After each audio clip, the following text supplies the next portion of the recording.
Might as well get started here. Welcome to another exciting episode of Ruben Uncut. Today I'm back here with my good friend Gato, who is as normal, just slightly off camera for anonymity reasons. Say hello, Gato. Hi everybody. I'm trying to get a new job again, so I have to be careful. Yeah, It's no. anonymous. Now, technically, I'm doing sober October, so there's no real reason to. So we're not up to anything that would get a person disqualified. But we have other videos where things are mentioned. But let's see here. Today we are going to continue doing one of the things that we personally enjoyed. We don't know how anyone else feels about it, but we like to make fun of Gene Simmons because it's funny. Yeah, and it's done out of love on my end anyway. I mean, the kind of love for when you realize that someone kind of is a little a little shitty, but like still like, that's just you're adorably shitty. Yeah. So, but today though, we are going to be looking at actually an episode of Dr. Drew that features not Gene, but his son, Nick. This episode appears to be titled Gene Simmons' Butt. Yeah, with two T's. Yeah. Like his ass. Yeah, no. I was intrigued by this headline. I wanted to see, I came across this. I have not watched it yet, but I came across this because I was trying to see if Bill Maher had Nick on after he had Gene on, so that way he could do wife bad jokes, and he has not had Nick Simmons on, but Dr. Drew has. Oh, speaking of Bill Maher doing like wife bad jokes, did you hear that him and Howard Stern are feuding now? What? Yeah. Can you guess why? Did Bill Maher say wife bad and Howard Stern said no? Yeah. No. He apparently made some kind of public comment about about Howard Stern's wife, and Howard Stern was like, you know what, fuck this guy. Like, it's got to be bad when Howard Stern spent the 90s being pretty fucking gross, and I mean he's older now. Yeah, you're bad when like Opie and Anthony make fun of you for going too far. Like that's what things were like. Yeah. So yeah, no. Bill Maher has managed to out misogyny some of history's most famous misogynists and womenizers, which is quite the thing, really. But yeah, no. So now we're going to take a look at how Gene Simmons' son is doing. This is on the Dr. Drew show. I've never seen Dr. Drew, but as Gato was pointing out to me, a lot of people have accused Dr. Drew's celebrity rehab show of being exploitative. Yeah, it was pretty rough to watch. Like he had Steven Adler, the guy, the original drummer from Guns N' Roses, on, and he's been a mess for a while. And like he blatantly was just like rolling tape on Steven when Steven was off his face on heroin and like couldn't talk. And people like thought like he's just gonna keep getting fucked up when you put this out because he's gonna feel bad. Yeah, no, I have to be honest. Like the idea of doing a show where you exploit people's rehab is probably automatically exploitative. Like there's probably not a part of that that isn't exploitative. Yeah, but in the mid 2000s, everyone loved that shit. Like it was on like VH1 or something. Yeah. Early 2000s. Weird time. It was like the interesting thing about the 90s and like the early 2000s is that like if you go back in time to these places while you were in these times, like everyone was like, oh, things are so politically correct now, I hate it. But like when we look back now, it's kind of like, damn, yeah, the shit we got away with back then, what the fuck. Like, yeah. I mean, I don't want to use Drawn Together as an example because that was kind of always their gimmick to begin with. I mean, that's what they were aiming for, was to be terrible. Yeah. Apparently the Drawn Together movie is absolute garbage. Yeah, I've seen it. It's not great, but they had a good time making it, from what I can tell. Yeah. For people who don't know, Drawn Together was a Comedy Central fake reality show where the idea was is that various off-brand cartoon characters and a couple video game characters are living in a house together, Yeah, it's like Big Brother or Real World or something. Yeah. Well, alrighty. Let's get into Dr. Drew with Nick Simmons. Gene Simmons' butt. Yeah, the title is eye-catching. They know what they have succeeded in garnering my attention, I suppose. Yeah, it is a hard title to not notice. I will say that Nick Simmons, you can kind of see it. You can see the family, like he has some distinctive like especially in the eyes. Yeah, maybe like distinctive facial features that make him resemble his father. Although I will say, like, he looks less caveman-like than his dad. Yeah, his brow isn't as prominent. And like and his cheekbones seem more like model-esque. Well, his mom was a Playboy playmate. Okay, so like his mom's features have clearly softened the I was a Geico caveman look his dad has. All right, let's see how this starts. I mean, the fans who watch this probably don't. I know they know you have this studio in Austin, this like compound, but you don't know how big this is. The brick wall is very popular for these types of things. Have you ever noticed that? Yeah. Like I didn't expect it for Dr. Drew. You'd think that he'd have a more doctory vibe. Yeah. I don't know. I mean, he hasn't been an actual doctor in a long time. I think he's on the Dr. Phil camp where he was a doctor, but then this TV shit took off, and now he's just technically once a doctor, always a doctor. I mean, they took away Dr. Phil's doctorate. Yeah, well, no, he just didn't renew it. Oh, is that what it was? I heard he lost it. Yeah. I wonder. Well, he lost it because he didn't renew it because he was practicing in Texas, and even Texas gives a shit about that kind of stuff. Fair. This is wild. This is like, it's weird to have. This is even his symbol is unremarkable. Like this logo right here. Like this logo is incredibly unremarkable. Yeah, like it's stock as shit. Dude. Like it almost looks like if he took the purple out of Bill Maher's, and clearly it's like a moon. Like it's very. Let's take a look at what's on the table here. Just Fiji waters. Airplane-sized Fiji waters. Okay, so we're not getting loaded while we're doing this like Bill Maher would. Yeah, no. So that's kind of an improvement. He does have what appears to be a bobblehead of himself. Yes. A little bit odd as the only set decoration on this table. Yeah, very minimalist here, aside from the water backdrop, fake brick wall thing. I mean, you could say that that's minimalist too, I guess. Everything is minimalist except the sign, which is just generic. And he's got notes, which is fine. People sometimes have notes. I'm going to say this with love. It's weird to have something this big and complex over something so dumb. Like that's like a preview thing. Okay, so this is the same color as Bill Maher. You got the purple and the. Welcome to Dr. Drew After Dark. Please be advised that Dr. Drew After Dark may contain sexually oriented content and be unsuitable for young children. Hey everyone, welcome to Dr. Drew After Dark. Because Dr. Drew is so appropriate for children normally. Because people getting off heroin, that's what kids need to see. We appreciate you being here. We love doing this show, so please do support the people who support us again. And do send us those emails, drdrewafterdark@gmail.com, and the voice messages, which have been consistently amazing. 818-253-1693, and I'll try to answer all those questions as best I can.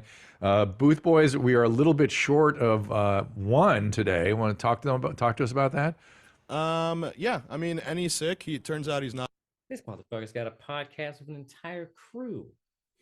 He's trying to look professional. Podcasting is serious. Like I don't know, man. Like I thought the whole point of podcasts was it was supposed to be like this minimalist indie thing where it's like we're not on the radio, but we're broadcasting anyway. And now it's just like this might as well be at the Sirius studio or some shit. Yeah, no. They got interns in the back if they're gonna do wacky pranks too as well. Like what's going on here? As someone who is a podcaster, and yes, I have 2 seasons of podcasting. So I am indeed a podcaster, even if I'm not making any money. This is grossly unnecessary. Not invincible. He must have chosen to get sick, to use his language. He chose it. Yeah, he chose to I know what he wake has. up with a fever today. Oh yeah. Joe's it. Wait, I'm going to bring my guest in here Okay. because I want to give him a nice, good, long intro because Nick Simmons is literally one of the smartest, kindest, nicest humans I know. Literally, you are, my friend. No, I don't know him that well. I mean, like, I don't know anything about Nick except that he tried to write a comic book that failed. Wait, was that him or how many kids does Gene Simmons have? He has 2.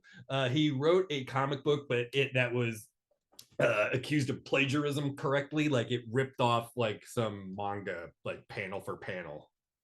Oh my god! When you do it, like, it's one thing to like steal a basic concept and then like sort of do your own thing with it, but like when you're gonna steal, but when you steal something panel for panel, it's kind of like, what the fuck are you doing? Like how can you even feel good about that? He's also a musician, sort of. He's more of a hobbyist. Like he has a group of buddies that he'll meet up and play with at like little clubs in Hollywood and stuff. One of whom is Paul Stanley's son. And then when they do a KISS cruise, he's guaranteed like a curtain jerker spot on that. So we're a minute and a half in and they haven't talked yet. Which means that simply by not talking to his guest, he has gone longer than Bill Maher without mentioning trans people. I don't feel like that's something Dr. Drew is going to bring up, but I feel like Bill Maher is worthy of ridicule for bringing it up so goddamn fast. Yeah. Well, but we've met a few times. We've walked Skid Row together. We've done. Look at the thing is falling apart here. The studio, guys. Flying in, Interesting. Chad. Oh, Chad's coming in. Chad making a rare on-screen appearance. Oh, that's where it came from. Thank God. Yeah, thank God, Chad's home. And Nick is a YMH super fan. He's a Potter super fan. He's into Don. They have all these people working on his show, and they don't cut around technical issues.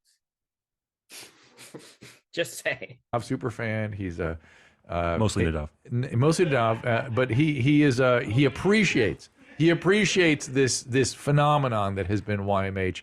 Nick Simmons, welcome to the Hi, thanks. Hi. Oh, that's nice. Yeah. Oh, this place isn't soundproof at all. Like not even a little bit. We love the super fans. We love that you love the show, and I know you're very self-deprecating stuff. What is YMH? That's the production company, I guess. Okay. Nothing important. That, but I know you are, but you are a smart called dude. Jew. You're a kind dude. I don't want to. Oi. You know, to that point, I have noticed your dad's Hungarian, right? Yeah, he's Israel. He was born in Israel. That explains the face, the Hungarian part. Explains a lot of things, actually. But his family's Hungarian. Hungarians have no offense to the Hungarians, who I'm sure are listening. Shit tons of intellectual horsepower, generally speaking. Him and Christina went back and forth in Hungarian when they met. She speaks. Yeah.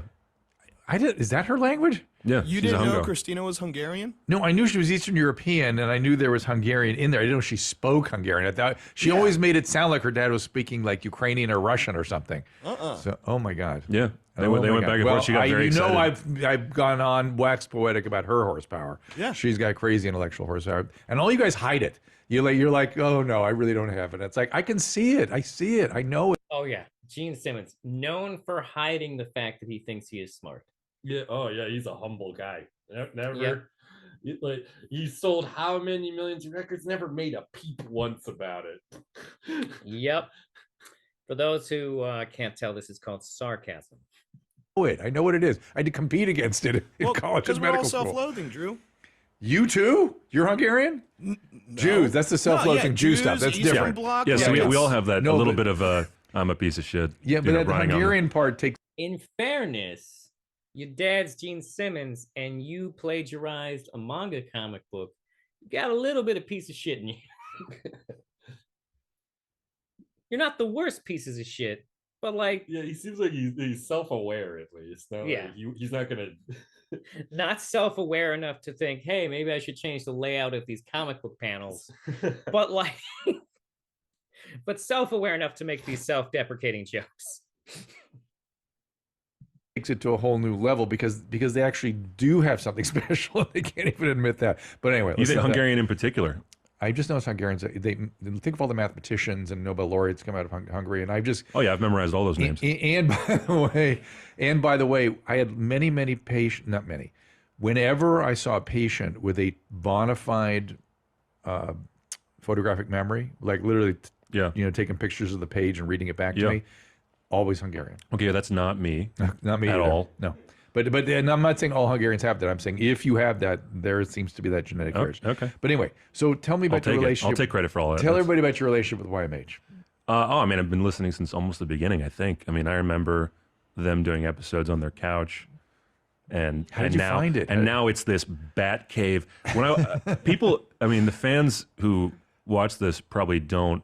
I know they know you have this studio in Austin, this like compound, but you don't know how big this. How many people podcast in Texas, for God's sakes?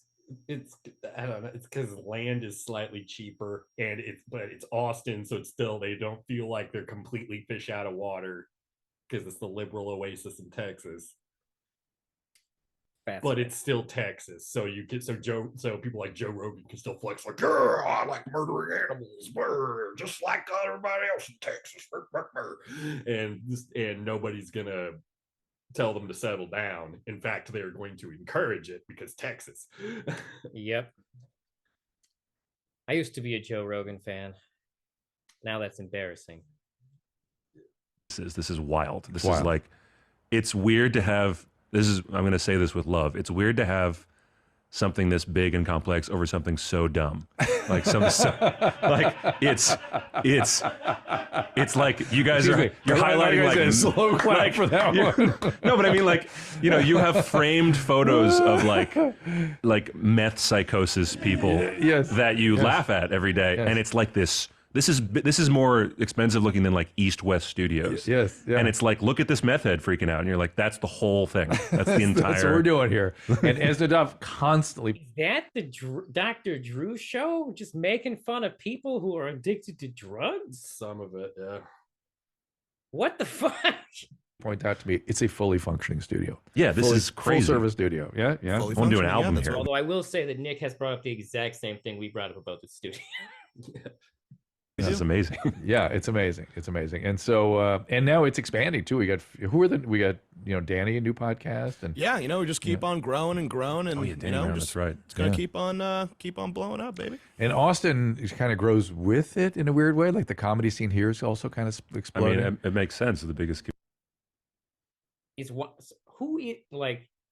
I take it, who the fuck is YMH? Who is on that podcast? I don't know. I don't know, dude.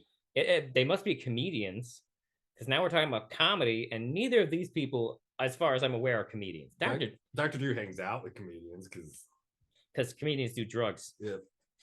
Comedians are moving here. So. Yeah, I've gone to more comedy shows in Austin than I've gone in LA, and in spite of being with. I mean, I Cole want to and try to catch one if I can before I leave.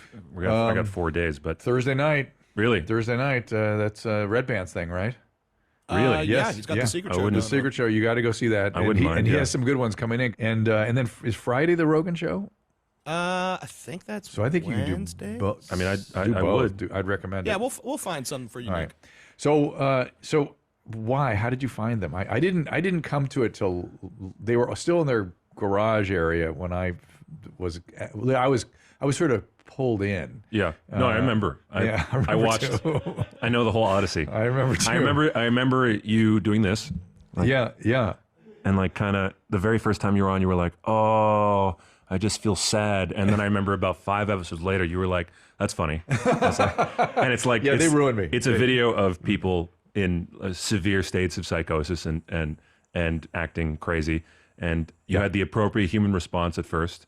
And then you got to know these people, which changed you. Yes, it changed me. They ruined me. And then you They started ruined me. laughing at the darkest shit I've ever seen in my life. I got to. The part that bothers me, I ask for more. But I know that when I'm doing this, it's shame. I feel shame. shame I feel for laughing. shame that I'm watching it. I feel shame. You're covering the smile. I'm hiding. No. Usually I'm not having a smile with that. I really feel bad. Only after the fact. Well, a couple weeks later, when I'm seeing it again. When the framed photo is up in the YMH. Yes, then I'm in there taking pictures next to it with you with selfies. So, oh my God. And so So yeah, that was my legacy with this, and I still have, stuff is still shameful, and I still get ashamed of some stuff, but I still feel sad all the time. That's just sort of my characteristic. I mean, the way I justify this is like, it's not. We're not Tom. We're not laughing at pain. He likes to laugh at, like, however much pain there is how funny he thinks it is. We're laughing at outlandish behavior. Yeah. Right. So like when we get down to like why there is a way in which laughter is not the worst response you can have to suffering, because in terms of mental responses, sometimes, as the saying goes, you laugh to keep from crying. Now, to be fair, that takes a very deeply sardonic sense of humor to do that. I still can't get that piece of my stand-up comedy about Nesquik child labor in Africa go over. It's too dark. It's too dark for the audiences. I can't. It's one day I'll get them, because Nesquik deserves to be mocked. they're behaving outlandishly. We're not laughing at that. That's sad. But the aesthetic of the behavior the first is surface. it's so jarring. You just kind of have to like, what am I looking at? Aye. And then when you go, okay, but seriously, get help. There's that part at the end, the caveat. Yeah, we can always throw that in there. That's the nice part. It's the gut. You can't, I don't think you can hate on people for their immediate gut reaction to behavior right in front of their face. Why do you think it's so sticky? I mean, this is the way I justify the morality of this. For years. Why do you think it's so sticky? What, the show? Yeah. Oh, I mean, I started with I just saw, I'm a huge stand-up fan, so I devour this stuff all the time. So I heard Tom's album. I can't lie. The fact that they're just talking about somebody else's podcast for the first fucking 8 minutes of this is incredibly frustrating and annoying. Yeah. At least when Bill Maher immediately brought up trans people, it was like, whoa, what the fuck? And then we were interested. This is just, I don't know what podcast they're talking about. I mean, I assume your average viewer of this will know. Apparently, Dr. Drew's on that podcast all the time. Yeah. Laughing at people who are at the lowest points in their lives, sort of like his show. But like, Jesus Christ, talk about something else, please. It's called Gene Simmons' Butt. Get to the interesting part. White girls with cornrows, I think it's called. And then I was like, oh, he's got a podcast. And I think I literally had the thought, like, he has such a nice speaking voice. Like, he's got this like he could do like, Keith David, like he could do like In a World where, meth heads run rampant. And I just like, oh. David is not the guy who does those voiceovers. I'm just going to throw that out there. That is also not even Keith David's voice. Keith David has an awesome voice, but he is not the guy who did that. I think that guy died. Also, he only did that in a couple trailers. That's more a quote from the parodies of that guy's voice. Oh, that could be if he's funny on that podcast, that's a nice voice to listen to. To listen to, yeah. And then I discovered Christina's stand-up through that, and I was like, oh, they're both funny. This is great. And then it became a thing. I expected it to be like a casual viewing thing, and now I'm like, I literally I should have done this. I'm such an idiot. They did the Hi Mommy Thanks Jeans challenge, where they just like said that at drive-thrus and stuff. Yeah. I was going to do that to my parents because it's literally my mom and Jean. So I was going to say, hi, Mom, thanks, Gene, and have them go like, what are you saying right now? But I didn't do it. I'm kicking myself. You got to get a video of yourself doing that. But it would have been like this, next level, because his name's Gene, and he would have been like, I think just calling him Jeans because it would throw him off. Hi, Mommy, thanks, Gene. And he'd be like, what? And then I would just send that in. Perfect. Well, I chickened out. Prepare for that. Or maybe you can help him produce it right after the show. So, I mean, I think it'd be fun. I just wanted to go in with don't explain it to them. Just be like, hi, Mommy. And she would have goes, Mommy. Call me that. Oh, my God. Please fucking talk about something. Yeah, just anything, please. And then turn to him. See, I haven't seen Nick Simmons speak since, my mom used to like Gene Simmons' Family Jewels for some reason. Like the reality show that they used to have. And he was portrayed as he was still a teenager at the time. So like he was portrayed as like this dad, kind of thing. Like they did that to his sister too. That made the show really annoying to watch because it's like you Flanderized both of the children right out of the gate. But yeah, he never really they never let him do talking head stuff much unless it was with Gene, and it was Gene giving him advice and him being like, yeah, okay, Dad. Just done. Okay. And now listening to him actually speak and knowing that he has interests that aren't plagiarism is pretty nice, I guess. But like, just please, can we talk about anything? We're going to have to make so many jokes about his plagiarism. Yeah. So let's just get through this. Yeah. Jesus. To him, thanks, Jeans. And he goes, what are you doing? What's happening? What is this? And then just cut. That's the whole. Is your grandmother still around? No, she passed a couple years ago. Because I know your dad used to speak about her all the time. Yeah, it's funny. Both my grandmothers passed within about a year or two of each other. The past couple years. I mean, they're both the same age-ish, 90s. Right? Yeah. So that's good. Good genes. Hey, from Genes. Yeah, that's not the first time I've heard that one. Good genes. Sorry. And then you became a Potter fan. How old is he that his hair is starting to turn gray? He's about my age, I think. Let me look. I know that, I mean, there's like seems to be some trend where people dye their hair silver now. Maybe he's doing that, but he might be going prematurely gray. Because Gene's been dyeing his hair since the first record, dude. Like, so that's like 72, 73. Oh, interesting. So Gene might have been gray for a long time as well, and just no one knew because they're always dyeing their hair blue black.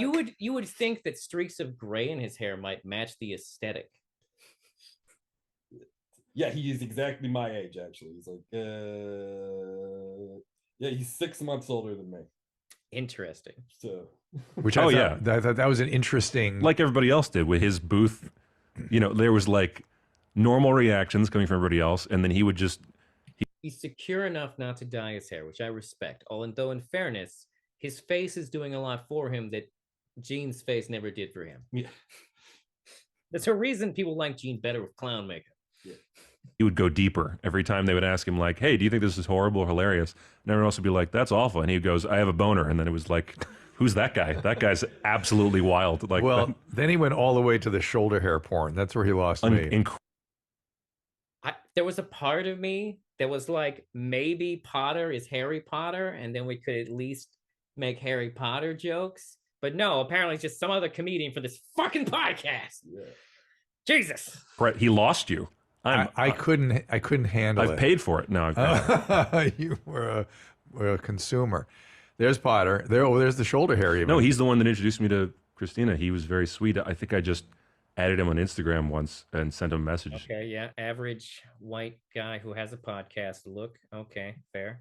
This is the only way I make any friends anymore. I don't go outside anymore. But he appreciates his fans immensely. He really does. He took me to a show immediately. He was like, yeah, come by. Yeah, no, I think I set that up because you remember you were telling me. Oh, that's right, you did. I'm sorry. Yes, I added you. And then and I was like, we're just watching a conversation of like inside jokes between two people. Yeah. That's another thing we gotta give to Bill Maher, at least just right off the bat. At least with the Bill Maher Gene Simmons interview, there was a lot for us to be like, well, that's fucking wild. Just right out the gate, coming out swinging. Here it's like, well, we have been very good friends for a while. Remember when we were very good friends? It's really boring and it's kind of weird. There's also an age gap too, so it's not like they've been best buddies for like 50 years. Like, yeah, not only that, but like. You'd think he would have inherited at least some of Gene's craziness. So far, it just goes back to the comic book plagiarism again. God damn it! It said one goddamn crazy thing. It's like, you're a Potter fan, he will love you. He'll be fine. Yeah, massive. And you were very like, I can't do it. I can't call him. I can't do it. I said, no, call him. You'll be fine. I had the same reaction to Potter like people have to like Taylor Swift. Yes, I know. Oh my God, what do I say? What do I wear in his presence? And it's Josh Potter. Think about that. How do I don't want to like think fanboy out or anything. Like, I don't want to. Should I bring him wine? Like, that's the best. The dog, tell me that's not the best. No, yeah, I think if you bring him a couple Miller High Lifes that are, shotgun. Yeah, or maybe some of what he had a sort of a cream he'd put on his shoulders. Yeah. Maybe you can get him some of that. No, I literally was like, I can talk to him about our pilonidal cysts. This will be great. Well, tell me about that. Tell me about that. So I had the same thing that Potter had on the show that you operated on. Mm-hmm. Fans of the show will know the pilon. Oh, don't Google it. Oh God! Hang on. God, well, no. You can show the Potter thing if you want, and just go straight to that. No, yeah, I think that's a little too graphic. What? Oh, come on! Show it to us. We need something. Something has to happen. Like it's just that's just all right. Just a little cyst back there. Pilonidal means nest of hair. So it looks like it's in your ass. It's not. It's on your tail. Okay. Interesting. Yeah, sometimes those have to get surgery cleared. Dogs get something similar. So I've seen stuff like that before. But Looks like it's basically just a. yeah, it's a cyst over your asshole. And it's probably very uncomfortable. Oof. Oof. Yeah, no. Gross. Thank God something happened though. Tailbone. Yeah. It's above your ass. Yeah. And some It's people like even, it's like the clit of your ass. It's Wait, like what right. kind of doctor is Dr. Drew that he would operate on something like this? He's just like a rehab, like a substance abuse type. Like I thought he was like a psychological, like brain doctor. They did say he operated on this, right? No, I said that sometimes these need to be operated. No, I could have sworn that they said that. Maybe. Well, I'm not going to rewind. We're not Yeah, forcing ourselves to watch more of this. Right above. right. It's exactly that spot. And it's I can't wait for that to live on the internet forever. Me saying that. That's great. That's cool. just as long as nobody puts their tongue there, you're in good shape. So Nick, you looked like that for a little bit. What? More than once.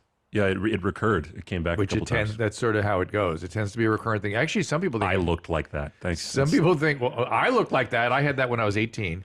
And some people think it's actually sort of a genetic thing. Like there may be some improper closing of the neural tube there. There's a little potential for the hair to get in there. See that? There's like an infected one. That's horrific. Well, that's why you get the surgery, because they get infected all the time. So I got the thing that you did to Potter. I had that done. Yeah. Yeah, no, he said he did it to Potter.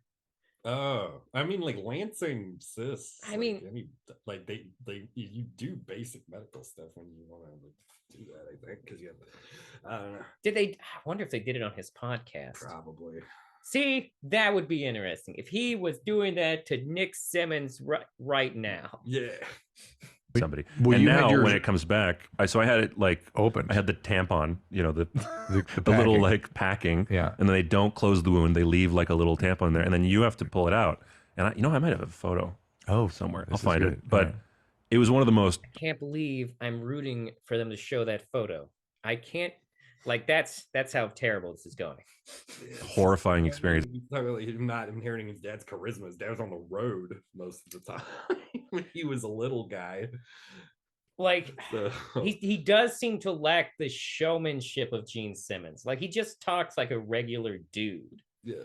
Like it's not like Gene Simmons where there's this weird like mystique he has in the way that he talks about things, which is disappointing for us. Yeah. Of my life trying to get that out. You do it yourself. You have somebody else do it? No, they told me to do it myself. Yeah. Where were these doctors? Yeah, that's a little rough. Was that an option to not do it myself? I think so. Oh, for fuck's sake. I would argue. I almost passed out. Yeah. It was awful. It was like, if you notice, I took his out. I was in the shower and I was like, yeah. And I was just kind of like, okay, here we go. 1, 2, 3. And it was like one of the worst experiences of my life. Yeah. It's inside your body. Remember everybody I talk about outside and inside? That's inside your body. The butthole's outside the body and everything that connects to it, but that little cyst, that is inside the body. And so you're trying to wait for all the chicks to swoon over me after this. I know this is gonna be good for you. It's gonna be great for me. So you sort of grew up on cameras. Yeah. I mean, probably not, which is weird because arguably he's more attractive than his dad. But he's not talented at anything like his dad was. That's fair. Oh man, it's wild how in America talent can compensate for so many things. Yeah. And it's also alarming that so far the highlight of this is us talking about a fucking cyst. An anal cyst. Right above your ass crack here, sir.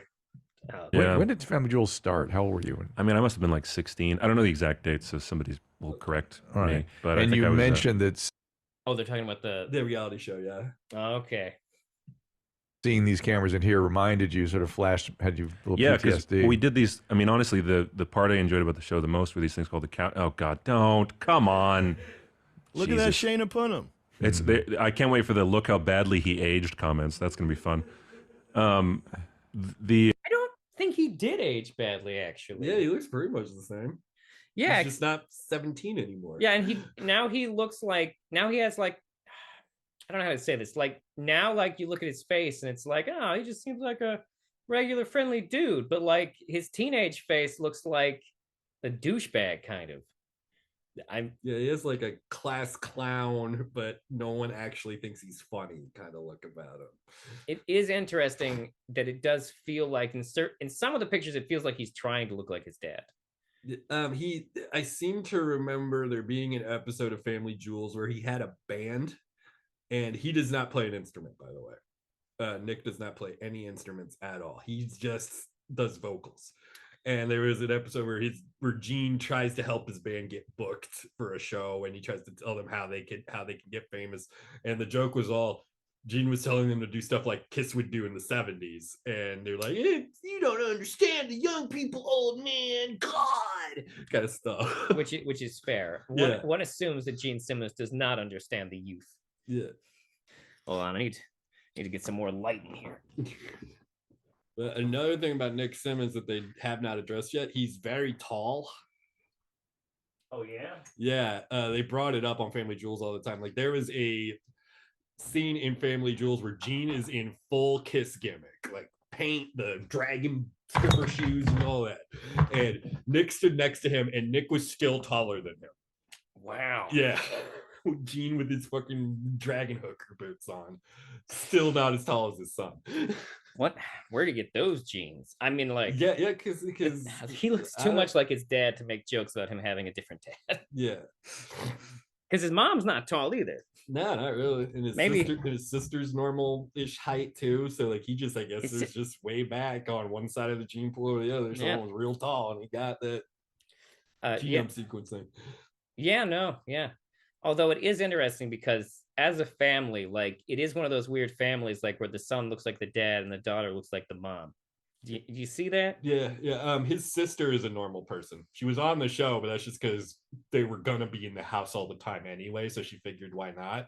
But she's actually apparently a like normal person and actually very smart. Like she went to a very prestigious school for marketing, and now she quietly works for some big fashion company. I don't know which one. I don't care. But but it's nice to know that she's just a regular person. Yeah, no. Glad to hear she didn't turn with skills too. Like she's making her own money. She's not like her brother who just coasts on Kiss royalties. Good for her. Good for her. Yeah, there was these things called the couch interviews they did, which were like, you know, they tie the scenes together. No, they call them on the flies. On the OTFs, so they call them OTFs. They cut to us on a couch talking. That's the thing they have in common. Reality television. Yeah. I hate them. No, I'm kidding. I'm kidding. I actually have no reason to hate Nick Simmons, and I have not formed a full opinion of Dr. Drew yet, although it's not going well. It's not going well from everything they've said so far. Reality. I mean, you were right after Osborne. Yeah, right. We were basically, you know, the Osbournes were successful, so they were like, who else has a family? And then we had done MTV Cribs. You know, this is, again, I was a kid, so it was my father's house. I was a child. Yeah. And I had been acting crazy behind him as he was talking to the camera. I was like making faces. Yeah. And Soph was like this cute little thing with giant cheeks. Yeah. And then Extra reached out to us, which was like that TV show. And they did like a special on like The Simmons because it was the Osbournes were big. Yeah. And then A&E offered us a show, and Mom and I were like, "Oh, channel known for quality." Yeah. And also, they haven't said an ulterior motive of the show was to plug Gene's shitty solo album that is literally called Asshole. Wow, maybe he has become more self-aware. Yeah. oh, this will last about like 1/2 season." Well, you know what? Because we're bored. We don't do. I mean, like Soph and Dad are both sober their entire lives. Mom's a glass of wine kind of person, and I guess I am too. I don't really partake, and so we're like, what will this show be about? Us behaving fine? Like, who will watch that? And then it was like 7 or 8 seasons later, we were like, wow, they really like this nonsense. Well, that, and you know, the producers stir it up, set it up, and do all kinds of crazy shit. Yeah, but like barely. I mean, if you watched it, it's like. It's sitcom. It was sitcom problems. It was. We didn't really have much. I had a couple of uncomfortable fights that made me feel bad. At the end. At the end. Well, I was real. I mean, it's funny. The stuff that was actually real is the stuff people thought we faked, like their marriage shit. That was totally real, and it was just Mom. You know, Dad was a philanderer for a bit, Well, that was the thing we constantly make fun of Gene Simmons for, of course, was the horrible sex tape. Yep. You can't. We must have joked about that like at least 10 times. Yeah. On the last on the Gene Simmons interview. Yeah, and then there was an episode of Family Jewels I remember because my mom thought it was hysterically funny. When they were Gene and Shannon, is the mom, were going to get facelifts because Gene was about to go on tour again, even though Kiss has had paint back on for 15 years at this point or whatever long. And he was like, "Oh no!" Gene was terrified that his penis was going to be visible and the show would get canceled because of how big it was, or something.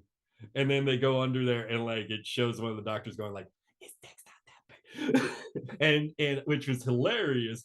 But also, it's like doctors aren't allowed to do that. So that is definitely a HIPAA violation. Was this like a that like they peeked under the robe and everything? Doctors are not allowed to do that. So did they actually get facelifts? I don't know now. Fun fact, that doctor never worked in doctoring again. And surprise, surprise. And mom was like, you know what, I'd rather me be the one to break it to the news than TMZ. So fuck it, let's film it. And she's like the toughest person I know. She's like, nah, I'd rather like tell everybody on my own terms that this is going on than some cameraman. No wonder Gene Simmons had to go along with this. It was on TV. Yeah. Walk up to me in the mall.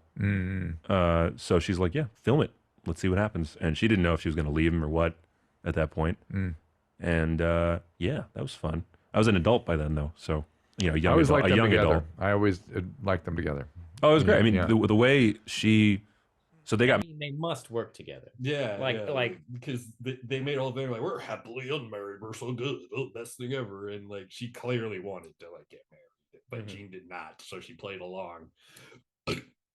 Had multiple children with him, and then he makes a awkward, horrible sex tape. I've heard that there's a like morning news show interview where they were supposed to be plugging the reality show, and she just gets up and leaves while Gene's doing his Gene shit. I can't say I'm surprised. Yeah. Got married after. That was the end of that whole thing, is they got married in 2011. Like they hadn't been married all those years. They hadn't been married. Dad was like on the record as being very against marriage the whole time. And then she was like, she discovered that he was doing the things that everybody assumed he was doing but us, right? Because he's weirdly a really good father. Like he's a really there, present, like caregiver kind of guy. He just, liked the ego boost of the groupie thing. So she was like, all right, look, here's the deal. I'm in or out. I'm in or out. Yeah. But then she did this thing where she was like, I'm not going to sue you. I'm not going to talk shit about you to the press. We'll be friends. It'll all be fine. There will be no consequences to you. Or you can marry me, one of the two. So either we'll be friends and it'll all be fine, or we'll be married and it'll all be fine. You'll actually do it for real. And I was like, why? I mean, anybody else would have punished him in some way for all that strife he put you. Getting married was the punishment, Nick. Yeah, because now he has egg on his face. Gene Simmons had to walk back his biggest philosophy. He's had that philosophy since like the early days of KISS. I read his fucking book. Like we watched the Dr. Ruth episode where he specifically goes on and on about how he couldn't be married because he'd be too busy fucking the maid. Yeah. Getting married was the punishment, Nick. Yeah. That was the sacrifice. He had to get wife pilled to keep going. That was it.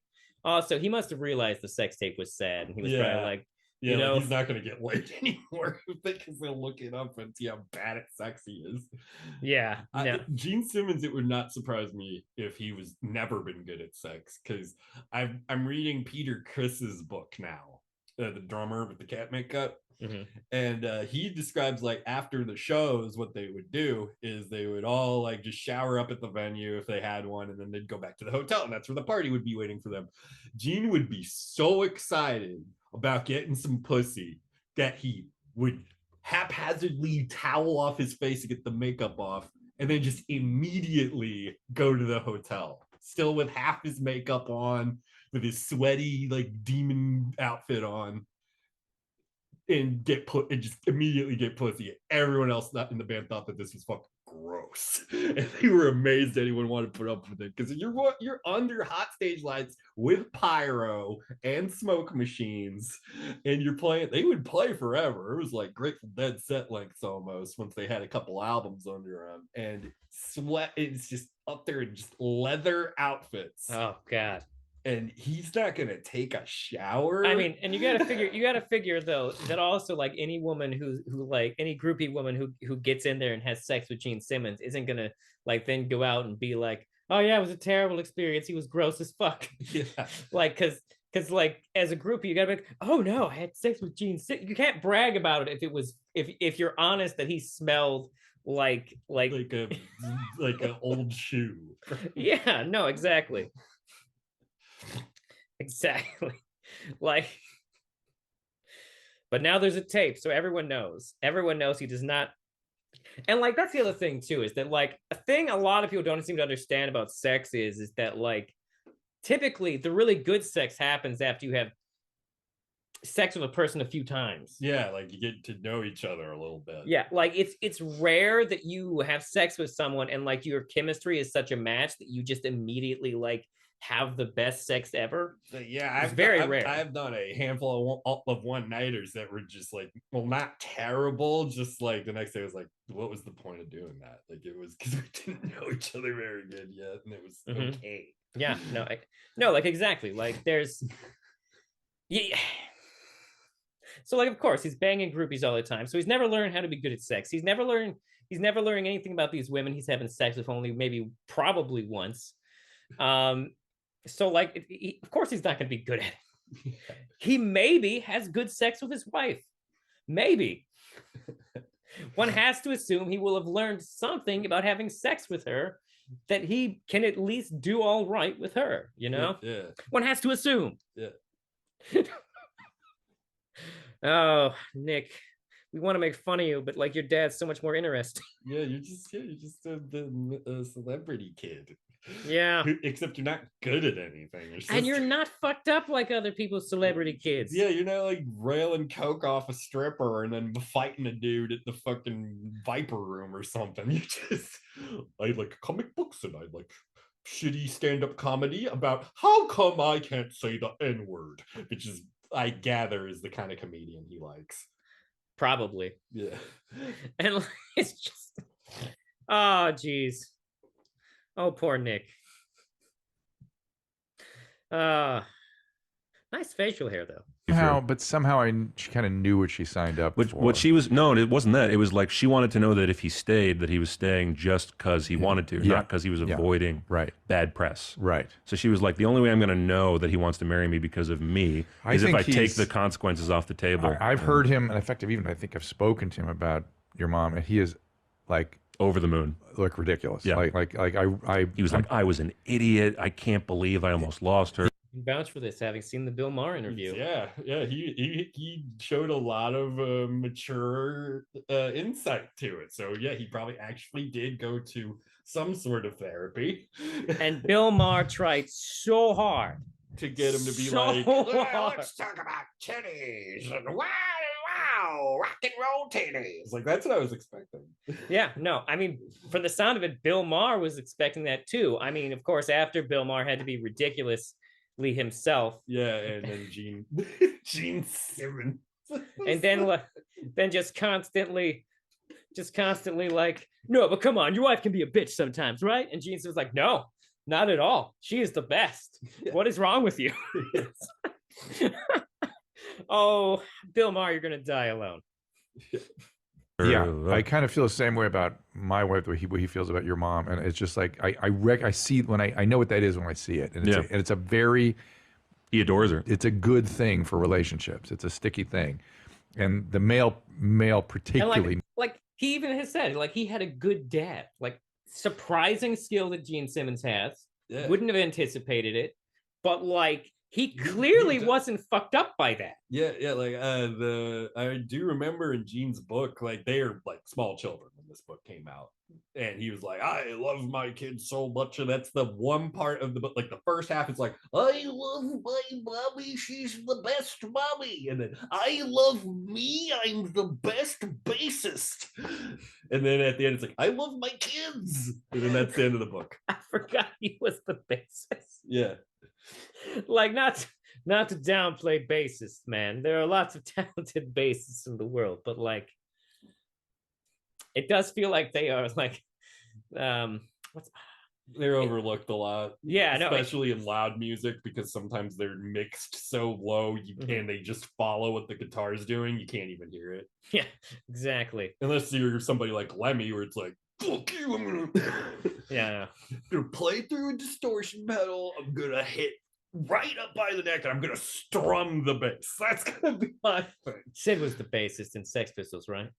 I mean, he held a bass. I mean, I wanted to make sure I wanted to make sure I had his instrument right before I commented on how bad he was at it. Yeah. But yeah, no, it does say a lot about bassists that the Sex Pistols could get away with unplugging him. Yeah. He needs to feel that. I mean, she in the kitchen, she's like, "Oh, you piece of shit! You got jam on your shirt." And then he turns to me and goes, "Isn't she great?" And I kind of go, "He just called you a piece of shit." He goes, "I know. There's no one like her, you know." And he's like, "There's no one." Maybe that's part of it, though. Maybe like her ability to like tell him he's a piece of shit is what he likes, because like his whole life, because he's got his ass kissed for just so long. Like women are just telling him he's good at sex for like 3 decades, and or it like, yeah, you're the coolest rock and roll guy ever, Gene Simmons. So like he spends his life of everyone just sucking his dick, metaphorically and literally, and then suddenly like someone's like, "You got jam on your shirt, you piece of shit. Go clean that off." It's like, this is the best. It makes so much sense. Unlike you know, when you hear that, she's one of a kind. You know, you hear that, you just go, "Oh, I'd love to be a fly on the wall." But we were all a fly on the wall for a few years there. So yeah, cooler weather makes it easy to miss signs of dehydration, overheating, overperspirating, which means it's even more important to keep your body hydrated. Liquid IV fuels your well-being with easy ways to stay hydrated. It's just one stick. You're getting 5 essential vitamins, hydrating 2 times faster than water alone. Again, as I always say, you need solute. You need something fluid, not just water. Whether you're prepping for the day or taking a long-haul flight or vacation, Liquid IV is an essential addition to your routine. We use Liquid IV in our house all the time. My wife is... I asked for you to shoot up. Like, what? I wanted to edit around this, but what the fuck is happening? Yeah, like, they sell... What? I have so many questions. Obsessed. Susan is obsessed with this. Hydration is a very important part of health. 1 stick of Liquid IV and 16 ounces of water hydrates you 2 times faster and more efficiently than water alone. I can't say that enough. Fluid, not just water. Contains 5 essential vitamins, B3, B5, B6, B12, and vitamin C, with 3 times the electrolytes of traditional sports drinks. Grab your Liquid IV in bulk nationwide at Costco, or get 15% off when you go to liquidiv.com and use that code Dr. Drew at checkout. That is 15% off anything you order when you shop Better Hydration today using promo code Dr. Drew at liquidiv.com. So thank you for that. I know it's no, that's water under the bridge. But I now know we laugh about it now. You must have mixed feelings about it. My feelings were I was glad it wasn't when I was a child. Yeah, it was like I was a child. Like my early 20s. I think I had some Arrested Development because of that show. Mm-hmm. So I think I didn't quite. Unsurprising. Yeah. He seems very well adapted for someone who had Arrested Development. Yeah. I'm pretty sure I had Arrested Development for a long time. I probably still do. I woke up one day and I was like, fuck, maybe the reason I hate Adam Sandler movies is because I have Arrested Development and I don't like that they're making fun of me. Mature in my early 20s. I think at 27 about is when I started going like, oh, I should grow the fuck up. But there's a lot of that generally. Yeah, but it didn't happen when I was like 14. Yeah. And I'm kind of grateful for that. Yeah. We were like we were the most stable most of my life. Like What's your sister up to now? Oh, she's killing it. She was nominated for a Juno Award for songwriting. It's like Canadian Grammys, basically. Right. She's charting up there, and she's writing songs for everybody. She has songs out, and yeah, she's a top liner and an artist, and she's actually okay. So his sister got the talent. Okay, we know now. Super lovely making person. good. Last time I saw, you weren't there, but the three of them were at some fundraiser we were at or something. And she's just a lovely person. Yeah, I mean, and she's always been. She's like my dad. She's very. I mean, Dad. People didn't know this, but Dad's very straight and narrow. He like doesn't. His one vice was philandering. He was like a woman guy, but he never drank. He junk food. Never anything. He's not just straight and narrow. He's super intolerant of anybody who does take substances. Super, and he's very like he likes the rules. Yeah, like I must follow. I overpay my taxes. Like he's ultra mega square guy, which is endearing because his image is the opposite. We think we might be undiagnosed and neurodiverse, maybe. Probably, possibly. It would explain some things. Opposite of that. Yeah. Which that's what makes it fun. Still, I meet people who don't know that he never drank or anything, and they're like, "What was it like being around the heroin?" I go, "He didn't. Do heroin." And they're like, "What do you mean?" And I was like, "No, those you're thinking of some other guys. Different guys in the group, like all the other ones." Well, we are going to look at some of the classics today. We're going to just go to walk through memory lane a bit and see some new stuff. Is there anything you want to do now that you're here finally in this environment? Anything you sort of? I mean, I'm just going to use this as a chance to like do my unofficial physical. I'm just going to pick your brain and make sure I don't have to pay for my physical. No, I'm kidding. Sure. We can at least do it sort of as my dad said to me years ago. I only continue to have more questions about what kind of doctor he is as this podcast goes on. He said, your most or something like a back cracker. important diagnostic instrument is your ear. So what patients tell you is more important than anything else. So we get a lot done if you have questions. I mean, mostly can I not have the cyst come back again? Because it's been like 3 times. Well, how did they open it all the way up? Yeah, and they left it open so that whenever it comes back, packed it. So whenever it comes back now, it like I have a day of like really discomfort and sometimes fever. Oh goodness! And then it drains itself because they didn't seal it. So it'll then ruin a pair of boxers with what looks like cum, but it looks like I'm coming out of my ass. But it's pus. So that's hopefully they advertise the show with that quote. Yes, they will. That'll be the clip. Trust me. There's still an open wound on you, Nick? There's a scar, and it refills with. He has a potential space there that gets going periodically, and it still communicates with the outside world, so it eventually opens. It's mostly when I'm sitting for a long time working on something. Anything. Those times, or lots of long plane rides. Then. So here's what they sometimes do. Is if you have these recurrent ones, is sometimes they'll cut the area out. Great. As opposed to opening it up. I saw Potter's. Potter showed me a picture of his. Potter was just same as you. They just opened it up. His back. I'm telling you, his was insane. And I kept saying, mine stayed in the area. Yeah, like his was going towards his spine, and it was. I mean, like really, he was going to get osteomyelitis. How do you? It's on your spine. How do you go like, I don't want to go to the doctor? It's your spine. You're going to get paralyzed or something. And it was tracking up towards his head, for Christ's sake. Like, I mean, who knows where this thing was going to end up? What has to happen? He's like one of those guys in like those A&E shows that are like, Jesus Christ. Wow. That's alarming. Yeah. Damn, I don't know who this Potter guy is, but he should probably go to the doctor more.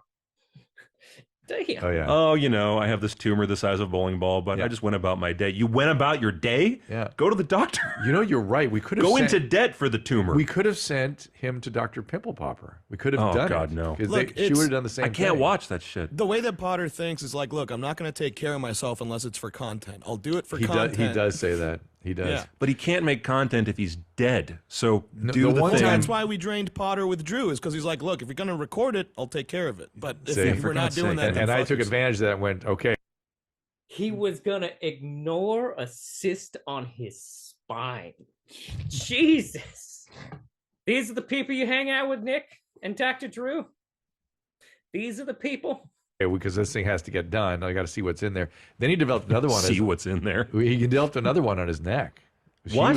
Huge. Do you have a picture of that? I don't think so. So it's not a pilonidal cyst. It's something about he's so hairy that he's prone to these little on his neck. And this thing got big. Let's see.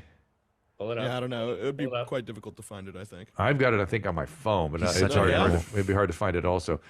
But do you have his back scar? That's pretty impressive also. We showed that once or twice and probably got thrown off YouTube for it. But no, this is... God have it. I mean, I don't have just pictures of Potter's wounds ready to go. Why not? I know. I know. That's the job. Uh-oh. House call? We've got guys in a booth, and they're doing nothing. You don't remember this? We called it a house call. That's right. Yeah. Well, this was the original. Yeah. Yeah, I remember this. His was way. I never had all that yellow around it. I didn't have that. Yeah, the yellow is alarming. Yeah. I've seen some interesting pus colors from Lance and cis and whatnot at my jobs, and I've seen everything from bright yellow to white to a grayish black. Ooh, damn. And we don't know what causes it. Oh. I mean, I assume some of it has to do with blood. Mine was just a lot like the Google images the you yellow, search. It was just one little, it looked like a pimple. That was betadine, yeah. The yellow was betadine. But look at Nadav. I love him like freaking out about it. That's my favorite part. Yeah, Nadav, I mean, I wouldn't be okay in that room. That wouldn't be. Oh my God. It would have been a long time ago that he sent me this. I'm going to scroll quickly back in time. Yeah, that was the original. Fuck me. Well, that was just me trying to drain. I thought at that point I thought it was sort of a localized thing, like maybe it's going to be a big. And then there is something oddly mesmerizing about it. Yeah, something oddly mesmerizing about it. And then, oh, for Christ's sake, this, by the way, is your dad's ass. When was this? This was not that long ago.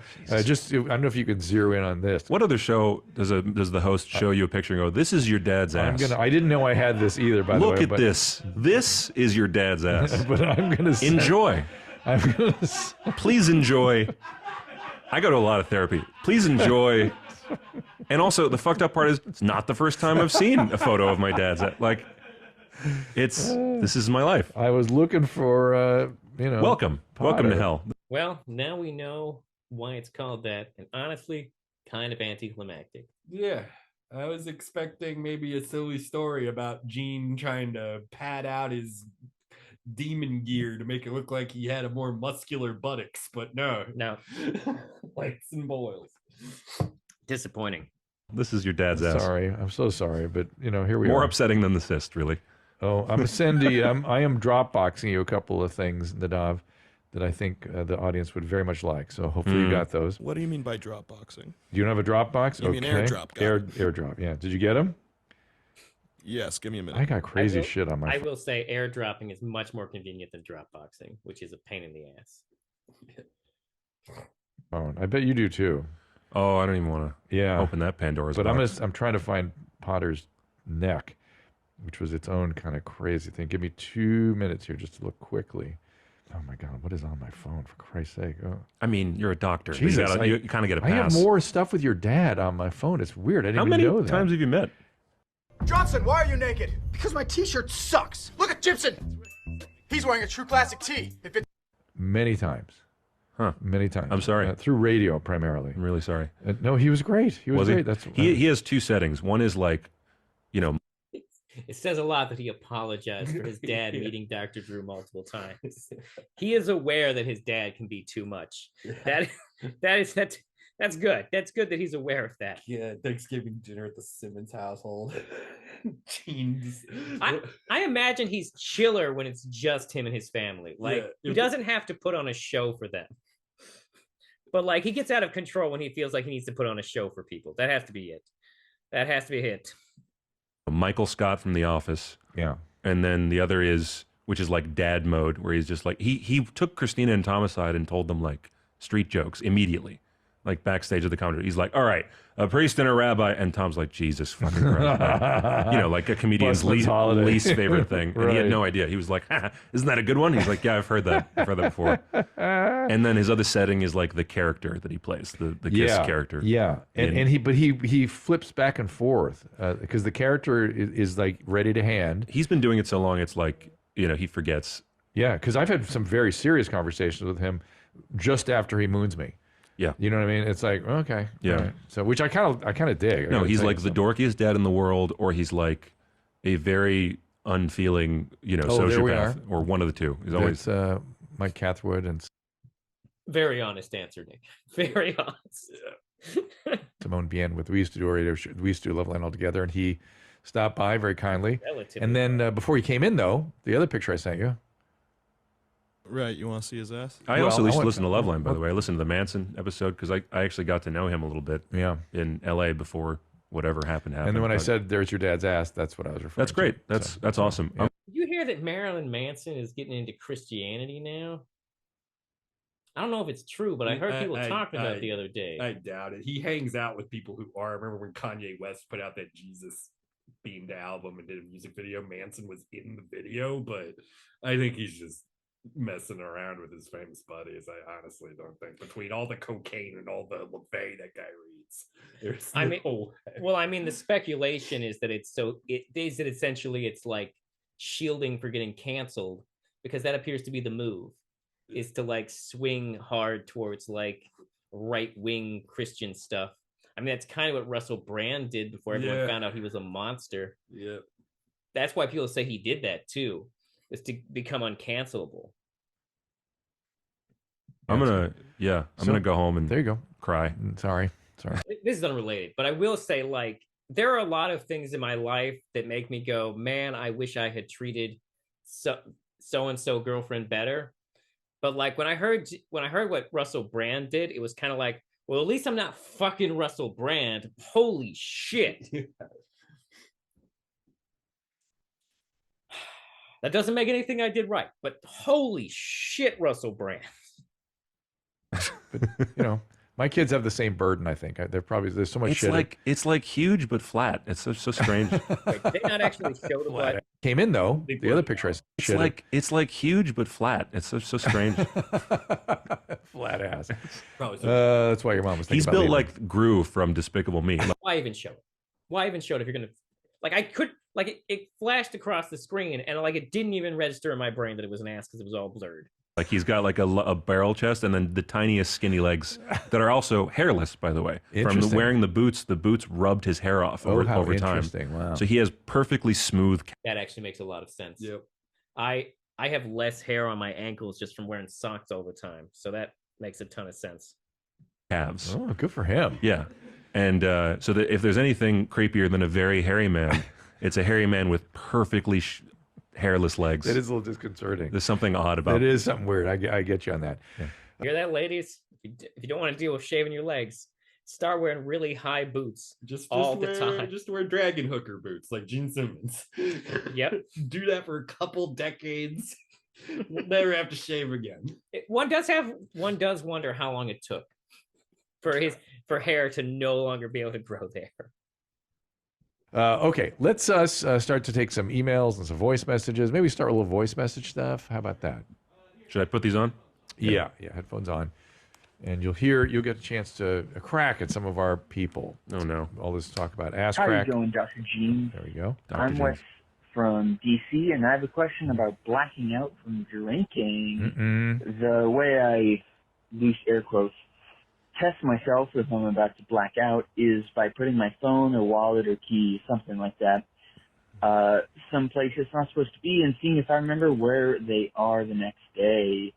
I'm not talking about a full-blown scavenger hunt, but I'm not talking about, like a toddler's Easter egg hunt either. Anyway, is this an effective and or accurate way to gauge my drunkenness? What is he talking about? If not, what is, I don't drink and drive because I'm a pussy. I mean, if you black out, how do you know? Yeah, dude, I had that morning many a time, wake up like, where's my everything? And then most times it's just in the pants I was wearing. This guy, for some reason, thinks that this was a thing he could do to test if he blacked out, but like, I feel like if you blacked out. Just because you wake up like, what the fuck? Like, it's scary. Yeah, I don't know what this guy's problem is. When I woke up from a blackout, the last thing on my mind is, where are my keys and wallet? What happened? Where am I? How did I get here? What did I do? Yeah, no, scary shit. Yeah. Oh, that's good reason. A non-breathalyzer way to gauge my drunkenness. Keep them high and tight, and you better believe. Also, everyone, I just want to say, not drinking and driving does not make you a pussy. It makes you sensible. It's not a pussy move to not drink and drive. That's like, because drinking and driving is fucking dumb. It's like it's one of the most dangerous things you could possibly do. And is he saying that is what makes that? Is that what makes him a pussy? Or is he saying like the testing to see how drunk he is? No, he said I don't drink and drive because I'm a pussy, and like everyone, that's a bad mentality. That does not make you a pussy. Yeah. Just so everyone knows, not drinking and driving does not make you a pussy. Other alcoholics might tell you it makes you a pussy, but they're drunk. Yeah, no, they're alcoholics. They don't take their advice. I'm coming all over your pecs in May. Bye-bye. That was that? Did he mean in his ass, or did he mean like hiding them around the room? I think he means hiding them around the room. I thought he was like using euphemistic language to be like, no. I shoved my keys up my ass. No, he means it. He means he hides them, and then he has to go on a big hunt for them. So okay. What do you think? I mean, it's interesting that you went there, Nick, because that was clearly not what he was talking about. Yeah, I think like he's seen people think his dad is funny, and he's kind of funny. Not as funny as he thinks he is, or at least not intentionally.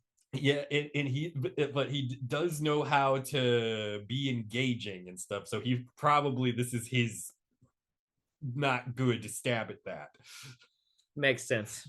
If you're getting to the point where you have to test to see if you're too drunk, you're too drunk, man. Like, so that is if you're getting to that point where you're like, I wonder how much is too far. It's been there. That is too far. I mean, fair. Yeah, that's true. Precisely correct. He's in the deal-making phase of alcoholism.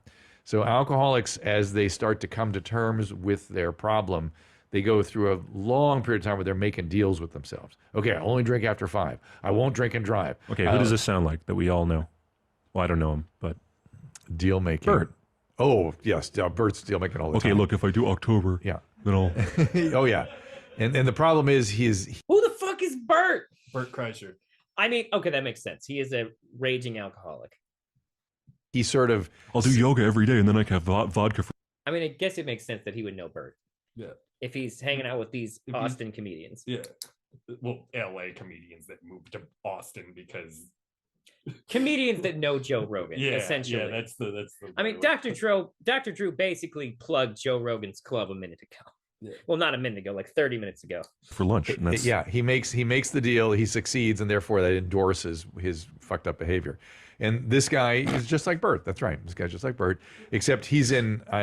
It's weird. Like, why not say the last name though? Why not make sure everyone knows who they're talking about? That's annoying to me. Like, I took the time earlier to explain to the audience who didn't know what Drawn Together was, and they can't be bothered to say Bert's last fucking name. Yeah, because I guess they just assume everyone knows who they're talking about just because of the context. Oh, you know that comedian who's a raging alcoholic named Bert? Oh yeah, we all know who you're talking about. I mean, we did. In peace and love, he's in bigger trouble. This guy is having regular. Well, I don't believe this guy's in bigger trouble than Bert Kreischer. Yeah, that seems pretty impossible because Bert Kreischer is being rewarded for being drunk all the time. That's what part of the reason why he's doing it. Bert Kreischer is a mess. Yeah, he clearly is one in the stage where like, but if I stop drinking, am I still going to be funny? Are people still going to want to hang out with me? Bert, you can still tell stories about when you were drunk when you're sober. Yeah, I do that all the time. Yeah, no. Calm down, Bert. Get some help. Also, maybe work on like how weirdly egotistical you are. And how much you clearly are lying. Yeah, that too. Like, he does not know 3 people with no tongues. Like, no way. He did not get drunk with the Russian mob. No way. Like, he might have seen some Russian mobsters and like went to go say hi, even though they told him not to. But I don't think he was running around Russia doing crimes with them and drinking vodka. Like, no, that's bullshit. It's a funny made up story. Yeah, no, that sounds more like how you end up in the back of a trunk of a car, Bert. Also, he thinks I know it's possible to be a bigger drinker than Bert. I'm sorry, Nadav, it is. No, it's just a very funny sense to hear. Yeah. Well, if he's saying that not drunk driving is for pussies, right? I mean, you know, the fucking 90s called, man. Right. Like, fair, Nick. Yeah. Fair. What are we talking about here? He's talking about killing I don't think somebody. anyone thinks that's like a cool thing. Even people that do that don't think it's fucking awesome, right? To drive drunk. They're like, yeah, I fucking drove drunk. They're not like woohoo about it. So I will say, I have met people like that, and they're fucking trash. What people who I was at a party one time and there was this guy, he was like 19, and he's basically bragging about wrecking his parents' SUVs because he was drunk. No, yeah, like total trash personality. Yeah, like that's not like bragging about how much you can drink. That's one thing, but say, yeah, man, I get so loaded, I flip my mommy and daddy's fucking Honda Odyssey or whatever. Yeah, no, like I would. My mom's Jeep Compass totaled because I decided to pound Goldschlager all night or whatever. It was a party I went to with our one mutual friend who will also remain anonymous. Oh, okay. And like we were hammered, and like we both like were sleeping on the floor at this party afterwards, and like this guy shows up at like 3 a.m, and like I'm trying to sleep in like this living room type area, and he's just like hammered talking to whoever's still awake, and like the shit he's saying is fucking ridiculous. Like, god damn, some people are genuinely trash. Yep. A blackout, though it's not categorically a sign of alcoholism, ease to blackout, regular blackout, you're in big trouble. I mean, it could be a sign that you have like really low alcohol tolerance. Yeah.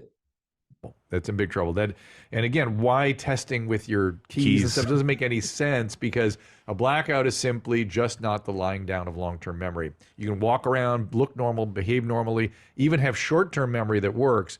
You just don't lie down long-term memory, so the evening just is a blank. I mean, how about this? Do you feel like shit the next morning? Right. You probably got pretty drunk. Well, the other thing is the family history of alcoholism. If you have family history of alcoholism, you're blacking out, you're in big trouble. This is going to get bad. There will be serious consequences. You decide when you want to deal with it. All right, what are we going to do here? What do I got next? All right. I've only been blackout drunk once, and fortunately, I know where I was. I was just on a couch, occasionally sitting up to vomit.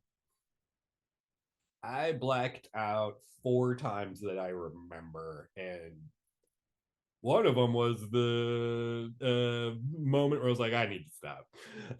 But like usually I would just like wake up in a place and have no idea how I got there, but it would be a place that I'd been before. So it's just like, oh, I guess so. But like, it's still not fun. Yeah, no, I would imagine that'd be incredibly.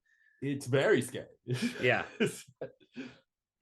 Right. I love that it's this is like Twitter, because it's like a qualified doctor next to me, and then some kid from a show that aired 10 fucking years ago going like, here's what you got to do. I have some medical advice for you. No, Nick, don't you remember Loveline? We would bring guests in, and they would give their thing, and they were helpful. I'm not qualified. No, none of them were. They were rarely, but it's helpful. It's helpful for people to hear from a non-professional, a regular person's opinion about it, because that dude who's in massive denial could easily go, oh, of course he thinks I'm an alcoholic. And you, without me prompting, let him know there was a problem also. So all right. I think that's powerful. All right, what do you got? Hi, Dr. Drew. Name's Brandon. I'm 23 years old. So my question for you is, I used steroids for about 2 years, and I came off. I don't think I really used the PCT, and now my libido and sex drive feels a lot differently than when I first started. Kind of like non-existent. I mean, I still have sex with my girlfriend and all, but she always has to ask me, and I have trouble going more than one time, essentially, where that was never an issue before. Just curious if I should see maybe a urologist or something, but anyways, touch my camera to the fence card. It's ta-ta. Christ. Ta-ta. So, Of course, now there's a slur in this video. God damn it. Steroids, I wasn't expecting that one. Yep. I mean, that's drugs too. Yep, no. So now that I'm doing sober October, I have noticed that like not smoking weed changes my libido also. Like, it's weird because like there's like the first few days, like for the first like week of not smoking weed, like my libido just vanishes. And then like after like a week or so, it comes roaring back. And like the thing is though, when I'm smoking weed, it can take me like an hour and a half to jack off. But like when I'm not smoking weed, it's like, that took 10 minutes. What the I don't know what any of that means. And I'm sorry I shared it with you, audience, but now you know. So, yeah, you're in trouble. Steroids do this. It's why there's a whole elaborate world of cycling and taking aromatase inhibitors and all these things that people do to try to prevent exactly what you've got. Back in the day, I used to take care of a lot of guys that did a lot of steroids, and this was everybody had this. And they were hypotestosterone, too. They had low testosterone production because that's what shuts off when you're on the steroids. And it's you got to get things kick-started again. So you definitely need to see an endocrinologist for sure. There are ways to help you, but you got to get that help because long-term, this can get worse. You can get decalcification of your bones, depression, all kinds of good stuff. So good times. I mean, I'm not like a multiple times in a row guy all the time. I mean, should I worry about that? I mean, you can't. I'm lazy. Is that a disease? Yeah, that caught my ear too. I was like, usually I could go 2-3 times, like in a committed relationship for a long time. I mean, good for you, man. Jesus. Yeah, I know, but I was going to zero in on that too. It did make me feel diminished a little bit. I like that get men, even when they're talking about like, I have some serious problems, but I fuck, man. They have to like insert a little bit of a brag no matter what. How about the fact I used to fuck so much, dude, and I'm having problems now, but I fuck all the time. The guy could have easily said, I've turned. One has to wonder if that's a reflection of his dad there. Just like having grown up with his dad. Yeah. I mean, that's like his one thing. Like, even people have never heard of KISS before. They know who Gene Simmons is. And it's because of the face paint, the tongue, and the fucking. That's it. Yeah, no. I will say that out of rock stars who refuse to do drugs and just chose to fuck, he's a much better person than Ted Nugent. Yeah. Fuck Ted Nugent. Yeah, Ted Nugent's fucking asshole. Fucking. Yeah, no. Ted Nugent once bought a 14-year-old girl from her parents, everyone. Fuck Ted Nugent. And there was warnings that no one noticed. He has a song called Jailbait on his first record that he's literally about a dude trying to fuck a 13-year-old. It explicitly says it in the lyrics. Yeah, fuck Ted Nugent. Terminal cancer, but then I can my only go dick twice. is huge. We'd be like, twice? What the hell? What am I? What's wrong with me? Yeah, exactly. We wouldn't even hear the terminal cancer. No, men will throw in a humble brag in the word like oh man, I'm losing my legs and stuff. My dick is massive. But anyway, they'll just throw it in there, and you kind of go, man, men. Oh, well, man. Gotta have something that makes you still feel good. Oh, buddy. Yeah, men are incredible. So I've always said that men should be in some sort of containment till they're about 27. Oh, we're dangerous. I wish I was. Me too. Yeah, we're now like, my most embarrassing home movie. I was still a mess after 27. That's the problem. There is no specific age. I was still drinking heavy when I was 27. I mean, it was getting toward the end of it, but still drinking. Yeah, no. Yeah, no. There's no good age. You can't tell how a man's going to mature. That's the problem. Movies occasionally rerun on television, so that's cool. Super cool that you should see some of the fashion choices I have. You think this jacket is wacky? Fuck. I think Nick might be a cool guy. I don't know. Oh, good. So, excellent. Either that or he should be a host on a show here. One or the other. I'm trying to decide which it is. Nah, I think Nick's cooler than please. the cool guys. Please, the second one. He got an okay voice. He just doesn't have his dad's riz. Mm-hmm. Please, not the first one. You're fine, Nick. Don't let Drew get in your head. No, I'm literally just teasing. Give me another Jay one. Solidarity. Hey, Dr. Drew, it's Derek from California. Just calling to ask a question about physiology between men and women. And why is it that it seems on average that women are always running cold and always whining, and me, I'm always sweating my fucking balls off, and it seems like dudes are always running really, really hot. Is there any scientific literature on, why men tend to run hot and women run cold? Thanks. Keep it high and tight. I'm home here now. Home here now. So what do you say, Nick? I definitely run hot for sure. I love that they're never going to stop quoting meth heads to you, no matter how serious the question. Yeah. Oh yeah. It's well, look, I always tell people it's just a way. It's a greeting and a farewell. It's aloha. Aloha. That's like a 7-year-old reference, and it's still going strong. Just as relevant today as it was home on day one. here now. So listen, I do streaming shows on Tuesday, Wednesday, Thursday, and on the restream chats. Yeah.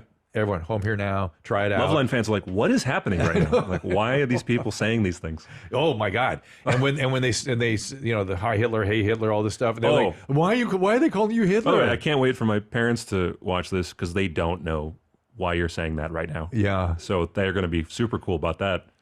I asked, Hitler. He's so funny. So you know, the man that tried to kill my grandma. We joke about him all the time. Shall I explain to them? Just so specifically to the Simmons, if you're listening. He's going to hate this. Who's going to hate it? My dad. He has no sense of humor about for obvious reasons. But it's all right. So it's a young lady who's psychotic and doing a vlog every day. And in the vlog, she imagines she's talking to Hitler in a psychotic state. It's not getting better. And she would start every vlog with, "Hi, Hitler." It's not better. It's not better. It's not better. She's very disturbed. Vlog. What did I say? Vlog. Vlog. I'm sorry. Vlog. and that's how cool I am, Gene. You know, just between us. And so goddamn boomers. and it became this sort of greeting, just the way she was greeting her vlog. People started greeting each other with that because it was so ironic and horrible. Anything horrible gets through on this platform. Do you think he's going to understand any of that? I think he's a smart guy. He doesn't know what a vlog is. Oh, come on. Okay, let me tell you a little story. Yeah. There was a time not so long ago. Finally, let's hear a Gene Simmons story. Yes. Please let it be good. First of all, he used a fax machine well into the 90s and I early 2000s. still use one. Okay, this is going to be At my fun. office. This will be fun. So he once told me and many other people who emailed him that he doesn't scroll because and then he said, "I'm not your secretary." So he imagined scrolling as this weird abstract chore that people were requesting him. Like, I'm not an IT guy. I don't like move the little thing. When was that? Too soon. 2 weeks ago? Sooner than you would ever imagine. I said stuff like that at like I 99. think he means recent. Yeah.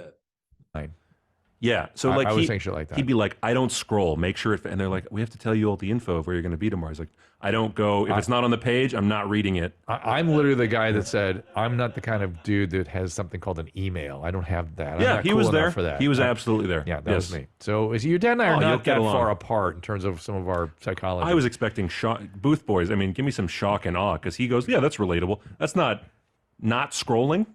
That's wild. Thank Yeah. you. Fuck. I mean, I feel like I'm on another planet. Nah, it's pretty. But you know what? I also feel like I understand it. Where it's just like I feel like I'm getting to the age where I'm like, look, Christina's on TikTok. I don't need to be on TikTok. She's on it for me. Like I don't need to. He understands. No, Instagram's my last one. I'm not going to the next one. To be fair, if I was Gene Simmons, I would make people scroll for me. Yeah, I mean, you know. Don't encourage him. Thank you, Nick. Don't encourage that. That's Nick's general note for anyone in relation to his dad. Like, don't play into it. Don't be like, "You're amazing." Oh fuck, here we go. So you talk about Annie the way that I try and keep Drew talking. Or sorry, you talk about your dad the way that I try and keep Drew from talking to Annie. Yeah, like it's true. don't encourage it. It's true. It's this true. isn't normal behavior. I was gonna Don't say let you him get used to it. mistook my dad for any. No. Very different human beings. Very different.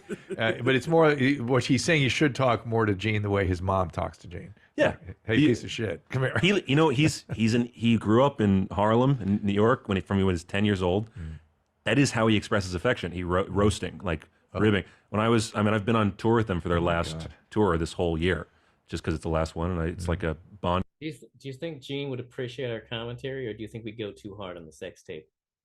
He probably would not appreciate that we bring up the sex tape at all, but I feel like he's been getting mocked a lot harder than what we do.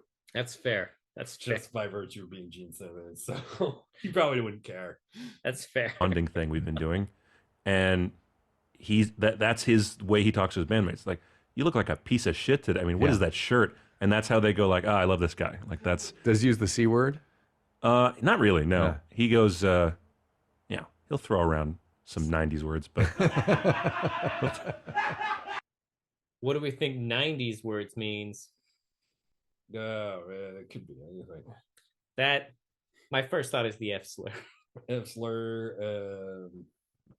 That's the only one I can think of from the 90s specifically. It was all mostly just calling each other gay. So yeah.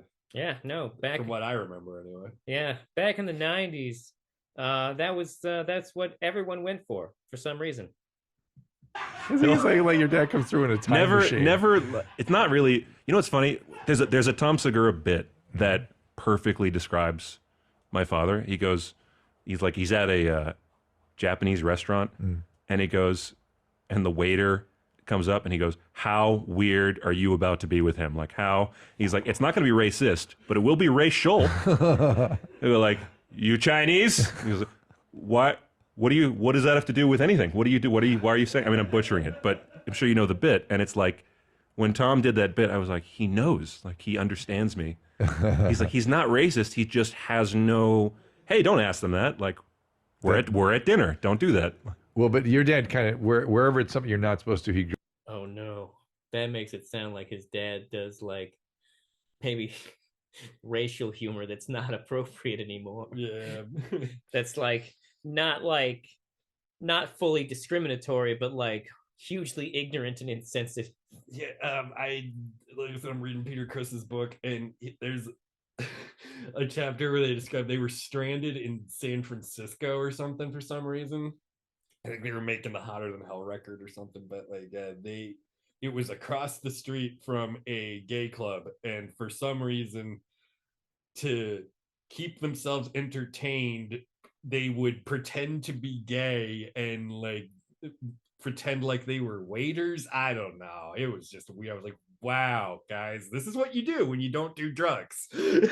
Yeah. No. Well, Peter, Chris, and Ace were absolutely doing drugs. And I feel like Paul probably smoked pot and just doesn't bring it up because why would you? So I've got this video game called Rise of the Triad. Yeah. And there's one of the characters you can play at is named after Ace Frehley. It's like I think his name is actually like Paul Stanley Frehley or something. He goes right for it. He doesn't have the "you're not supposed to." He goes, "Oh, was I not supposed to?" Totally oblivious because he grew up. He doesn't care either. The '70s in Brooklyn. Yeah. You know, there wasn't like, "Hey, don't say that." It was like, "Hey, the fuck are you doing? Hey, get out of my way. Hey, you're a dame. You're a broad." Was he in Brooklyn or Harlem or both? Harlem. He was in Harlem, and then he grew up in Brooklyn after that. I think in his 20s. And then he moved to LA when he was like, right, yeah, he had that really sad story about his mom that Bill Maher kind of like when they were in Israel still. And his mom had to go to work or something, and he was asleep when she left, and then he woke up and she was gone, and he thought she was never coming back. He started screaming and crying on the balcony until he passed out from exhaustion, and his mom was home. And Bill Maher just has to sit there uncomfortably being like, this was supposed to be fun. Yeah, I thought I was going to talk about rock and roll titties. This isn't rock and roll titties. 30-something, where he then got his driver's license. Well, yeah, you don't need it in New York. I mean, and he has a story where he walked in the DMV and they just gave it to him because he was super famous at the time. And they were like, "Oh yeah, whatever you need." He's a terrible driver. He's a horrific. He hits the curb all the time. Wow. Yeah. Wow. Well, back to Derek's question. If they just gave you it for being famous, that checks out. Yeah. Question. Sorry. So testosterone does heat up metabolism a little bit, and you notice what happens to women when they lose their estrogen. They get hot flashes. They start dilating and get overheated. And so to some extent, estrogen is kind of the cooling agent. It does cause some lower temperature, so to speak. It can also be related to your circulation. Some guys are cold even without testosterone issues. Although there are a lot of dudes who just like walk around the winter with shorts on, and you're like, what the fuck's going on there? But it's really more about those hormones than anything else. Also, men, because of their muscle mass and whatnot, tend to have a higher level of metabolism. You know, muscle increases metabolism. So there's that as well. And so, yeah.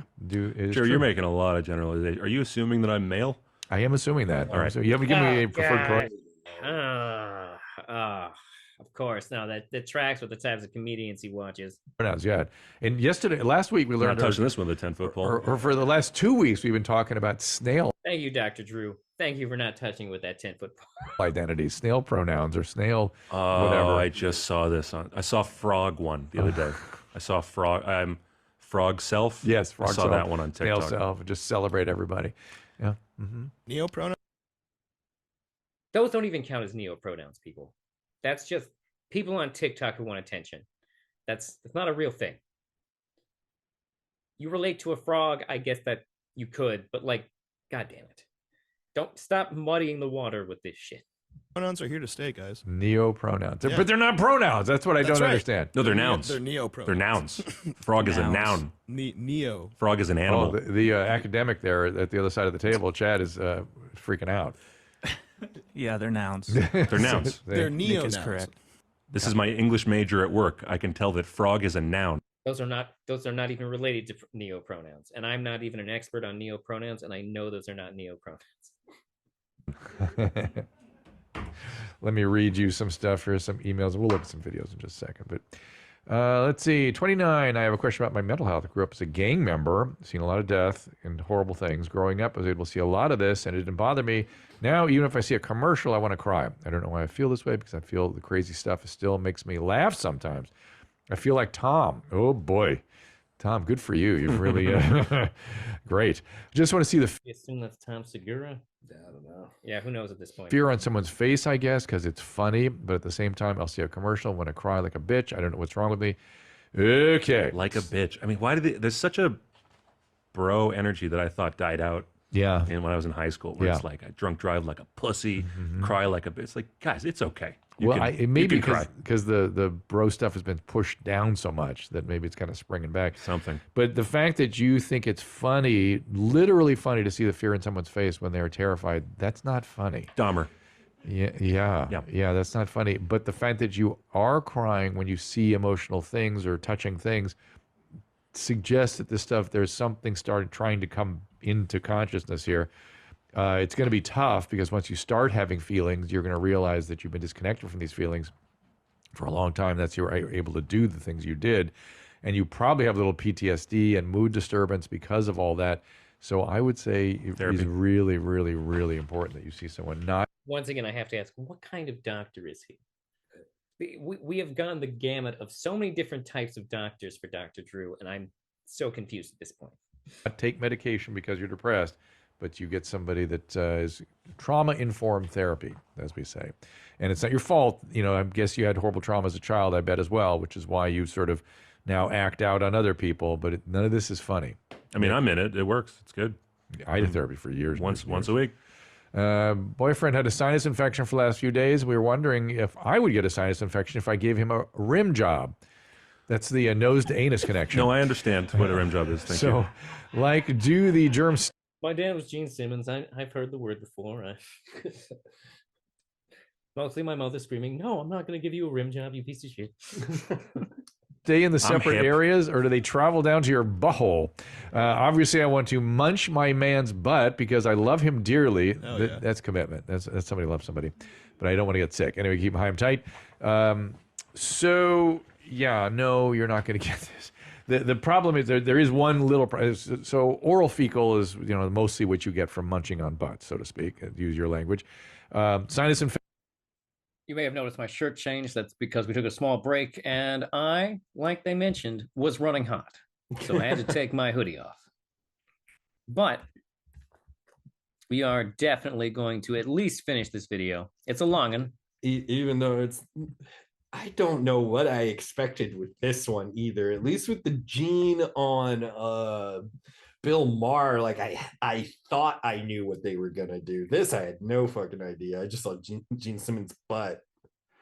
Yeah, that was some overhyped marketing for sure. Yeah, I mean I assume that's because it's the only thing worth noting about this episode. It's so boring, and it's contingent on you knowing things about the greater YMH or whatever the fuck universe. Exactly. All right. Well, we're getting close. Okay, so it was some, I don't remember, it was some dude. I believe they were talking about steroids last. Okay, that's the last thing I remember. Infection is... No, it was the gang guy. Oh, yeah, the gang guy with the trauma. Yeah. You closed off in the sinuses, but sometimes it's triggered by a virus. Oh, wait, no, it's the rim job. Oh, will that make me sick if I go? Yeah, it will. By the way, I remember when COVID was new, like a bunch of the people I follow were posting stuff like what they said to do. Like they were saying like jerk off with a glove on, like stuff like that, just to keep from getting COVID from yourself. What? From yourself? Yeah, this is like peak paranoia though. Like no one knew anything about it yet. Doctors were fervently trying to figure it out, and everyone was just stuck in their homes or a doctor, so everyone was not having a good time. So maybe that was it. But they also made a point to say, if you do analingus, you can get sick from doing that. I mean, that's because one of the ways they found to like track COVID was actually through feces. Yeah, and you can also get sick from doing any kind of putting your mouth on anything. So he said, like, yeah, buddy, you'll get sick if you lick your girlfriend's asshole. Now, to be fair, she was talking about getting a sinus infection from licking his asshole. That's a little different. Yeah, no, like I honestly don't even know if you would get a sinus infection if you like sucked on their nose. Like, I don't think that's how sinus infections work. Yeah, sinus infections. I mean, like, hypothetically, you could get a viral sinus infection. Yeah, but like a lot of this is also strict from a veterinary standpoint, but a lot of the sinus infections with dogs and cats, it's from when they go outside and like some pollen or a seed or something will get stuck up their nose. And it won't dislodge from sneezing, or by the time they sneeze it's too late, and that's how they get a sinus infection, which usually you can tell through ocular discharge. Oof, gross. Yeah. All right, speaking of gross, so he might have had an underlying virus to begin with, and you could get the virus by munching on the butt. So that's the one thing you can get, because the virus is everywhere, but the bacteria that's in the sinuses causing the sinus infection, you stay in the sinuses. Is that a surreal existential moment that I'm here right now listening to this? Yes, it is a little surreal, isn't it? I'm really on the Christina P. edge of that debate. I have no desire to interact with any asshole, including mine. I have no desire. None. I don't understand. I don't care how fucking hip it becomes with millennials. I don't care how many songs there are about Nick, it. have you ever tried it? Nope, not doing it. Well, how do you know you don't like it if you don't? Nick, your dad's first album had 2 songs about butt sex. Yeah, and one of them was trying to convince your girlfriend to do it, and the other one, Deuce, that's just the impression I'm getting from the lyrics. Because if it's not about that, what the fuck is it about? Yeah, fair. The nice Have you ever thing, tried shooting yourself in the foot? How do you know you don't like that? Because that's completely different. Is it? It is. Is it? It is. the nice thing is he doesn't need it. So don't anybody that's involved with Nick doesn't have to worry about him needing that, which is a nice little touch. I don't need it. Yeah, Don't want it. Doesn't need it. So I Deal breaker, actually. I didn't finish my diatribe about Hey Hitler and stuff. You see how this has all become greetings and it's like aloha or mahalo. Oh, I'm very familiar. You get that it's just, and people understand. I'm just right? worried that like the very sweet, A&E crowd from the old show is going to maybe tune into this with no context and then kind of go, "What is this show with the Hitler and the assholes?" I mean, we've been given so little context for most of this, Nick. Yeah, I feel like he's expecting you to already know what's up too. It's like they don't get outside viewers over. It's just they're catering to a hardcore fan base. It's like the AEW of podcasting or something. Suck it, AEW. No, I'm kidding. Yeah, I mean, kind of. Yeah. Tony Khan's a sweet, innocent boy, and he's just in over his head. He's 42-year-old boy. Yep, cocaine will do that to you. Yeah. Why are they saying these horrible things? Maybe we should bring it all the way home. Maybe we should look at some classics. Yeah, Maybe I got a classic lined up for you. All right, let's do it. Yeah, Drew, I don't know if you remember this one. So by the way, this is for Nick. Nick is such a super fan. I said we got to get some classics. Yeah. So here we go. Very excited. I'm your mom and you're my son, and I am falling in love with him. He said, "Are you really?" I said, "Yes, I am." He said, "You know what? I was scared to let you know too. I am too." We're both consenting adults. If it comes down to it, it's just like the gays. Just like the gays. They're as long as they're over 18, everything's fine. Oh yeah. Woo! Yeah, this is real funny, guys. Yeah, no. Incest is hilarious with no context other than incest. Yep. Context doesn't make things funny, just things make it funny. Yep. I have a memory of me desperately trying to explain to the people I was drinking with that farts in of themselves aren't funny. What makes them funny is the context that they occur in. Yeah, no, that is a hard thing because there are some people who farting is enough for them. Yeah, they don't like, no, it's funny, huh? Poop.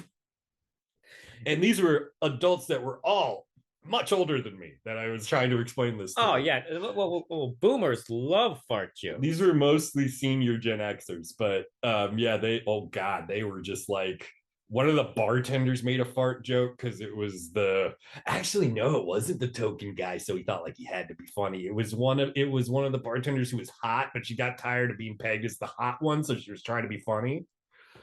But her way of being funny was just not funny because she's never had to be funny before.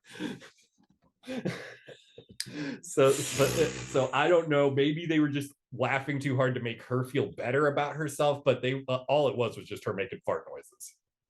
Wow. Real quick, just I was looking at myself and I noticed I am wearing a shirt for the Crucible, which does have I felt like I should give some context for why there is a noose on my shirt. I don't need that to be misconstrued. I mean, the fact that it's on a gallows is should help too, because that makes it. I mean, it makes it more more authoritative, I guess. But yeah, no, it's from the Crucible. So yeah, just wanted to contextualize that since we're talking about context. All right, let's get back to Dr. Drew and incest. Yay! Sure. I asked him, will you ever date your mom? And he said, will you date your son? I said, honestly, I truth, would. Yes, I would. Because 19 years, you're the best thing that ever happened to me. And I really want to be with you the rest of my life. Oh, the first approach was actually it was a real kiss. What happened was we were hanging out and just talking, just laughing, and I looked at her and she looked at me, and I kissed her. It was a real kiss. It was a real kiss. It's my favorite. Sometimes I call him Hijito, as that means son. Once in a while he calls me mom, you know what I mean? Their case is about whether I have the right to love somebody. I sure as hell have the right to love Monica. Well, Nick? No, you don't. Do you have a teardrop eye tattoo? Am I seeing that? Or is that something else? The mom had face tattoos as well, so. Well, people make... I have nothing against tattoos, but, if you get... Getting them on your face when you got plenty of other real estate, though. That's what I don't get. That's the thing that's starting to take off with people in my age bracket. Yeah. Like, they're not, like, big ones like the SoundCloud rappers would get, but it's still, it's like, why the fuck would you get a tattoo on your face when your entire arms are free? And your back and your chest and your shoulders and your neck, even your neck. Yeah, neck is bad because face tattoos, like, that scares people. It's not nice to just startle people for no reason. You should be able to get whatever you want, but like, you've got literally everything else free. And then also nowadays, thin line tattoos are really popular, which look like shit in like 6 years because of the sun exposure. Thin line tattoos? You mean like in terms of how they're drawn? Yeah, like they're really thin, all line work, little to no shading. Younger people in their 20s love those, and it's just like, that's gonna blur out so fast. That's why they try to tell you to get like something with a lot of ink in it, so that way it actually lasts. Have you seen these like tattoos that are supposed to make it look like you have hair? Yeah, I have seen that.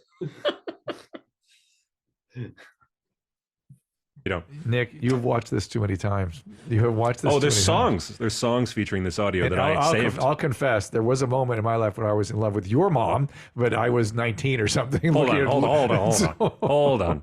Pause. Yeah. Everyone pause. Yeah. Take that in. Yeah, take that for a second. Is that why I'm here? No. No. Am I the in? That was a decent one, Nick. We'll give you that one. Yeah.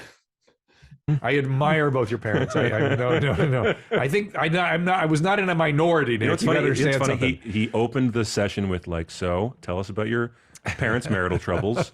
And I used to love your mom. Available now? What's her number? And then we'll get you on your way. Nick, taking it all the way there. You're my son. I'm your mom. You're my son. I'm your mom. Ask them, would you? Ask them, would you? You date your mom. Yeah. The amount of times I've heard this. You're my son. I'm your mom. That's a classic from DJ Boy Butter. Yeah. Well, considering this is a thing Nick has listened to repeatedly, I think we know why he doesn't work in the music industry. Yeah. Also, he's not that good. Like, he's fine. Like, that's it. Paul Stanley's kid, he's actually really good at guitar, so he probably does session work or something and just doesn't ask for credit. But because the footage I saw a clip of, it was Nick Simmons and then Paul Stanley's kid doing a Led Zeppelin cover together with some just session guys that happened to be on the KISS cruise too, and everyone was good except for Nick,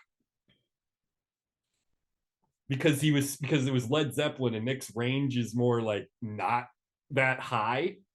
And they were doing a song where Robert Plant does this really over embellished high note, and he prattled on for 2 minutes before he started playing about, oh, I don't know about this high note. I'm really nervous, guys. Don't laugh at me. It's like, God damn, man, just be. Why can't you be like your dad and just be overconfident in yourself for sometimes no reason? Wait, what does Nick? What musically? What does Nick do? He sings. Oh, he sings. Okay. Yeah. He likes. He seems to be a big fan of like Jim Morrison and guys like that.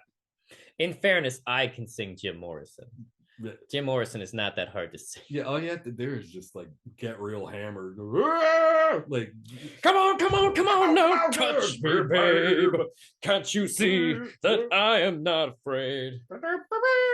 Yeah, no, it's really easy. It's yeah. He does that. Like, he seems like he could do, if he had the desire to, could do some decent like hardcore vocals, like for punk.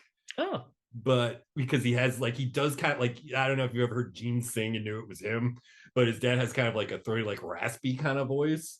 Mm-hmm. And he kind of has that. You normally have to smoke to get. Yeah. I mean, Gene, I feel like Gene probably was in a house with smokers just because his parents were the generation that thought cigarettes were good for you. I mean, it could also be a sign that when he was learning to sing, he didn't do it right at first, or he was trying to sound like, he's a big Beatles mark, he might have been trying to sound like John Lennon or something. Interesting. But yeah, like Nick could potentially do that, but he doesn't seem like he has the desire to. And in fairness, if he did get good at it, there would be pressure for him to form a band, and I don't see Nick Simmons hanging out with a bunch of dudes who want to make a hardcore band. I mean, maybe initially it would be fine, but once the booze came out and punk started being punk, he would not like it. I don't think he would like the loudness. I don't think he would much care for the punk rock brand of exuberance, where giving each other the finger and telling each other to fuck off and doing gentle taps, like love taps on the face, counts as affection. I don't think he would like that. I think he would be like what he described his dad as being like when he tried to make a TikTok video with them, with a reference they didn't understand. He'd be like, what are you doing? Why are you hitting me? That's not nice. You don't hit a friend. I thought we were friends.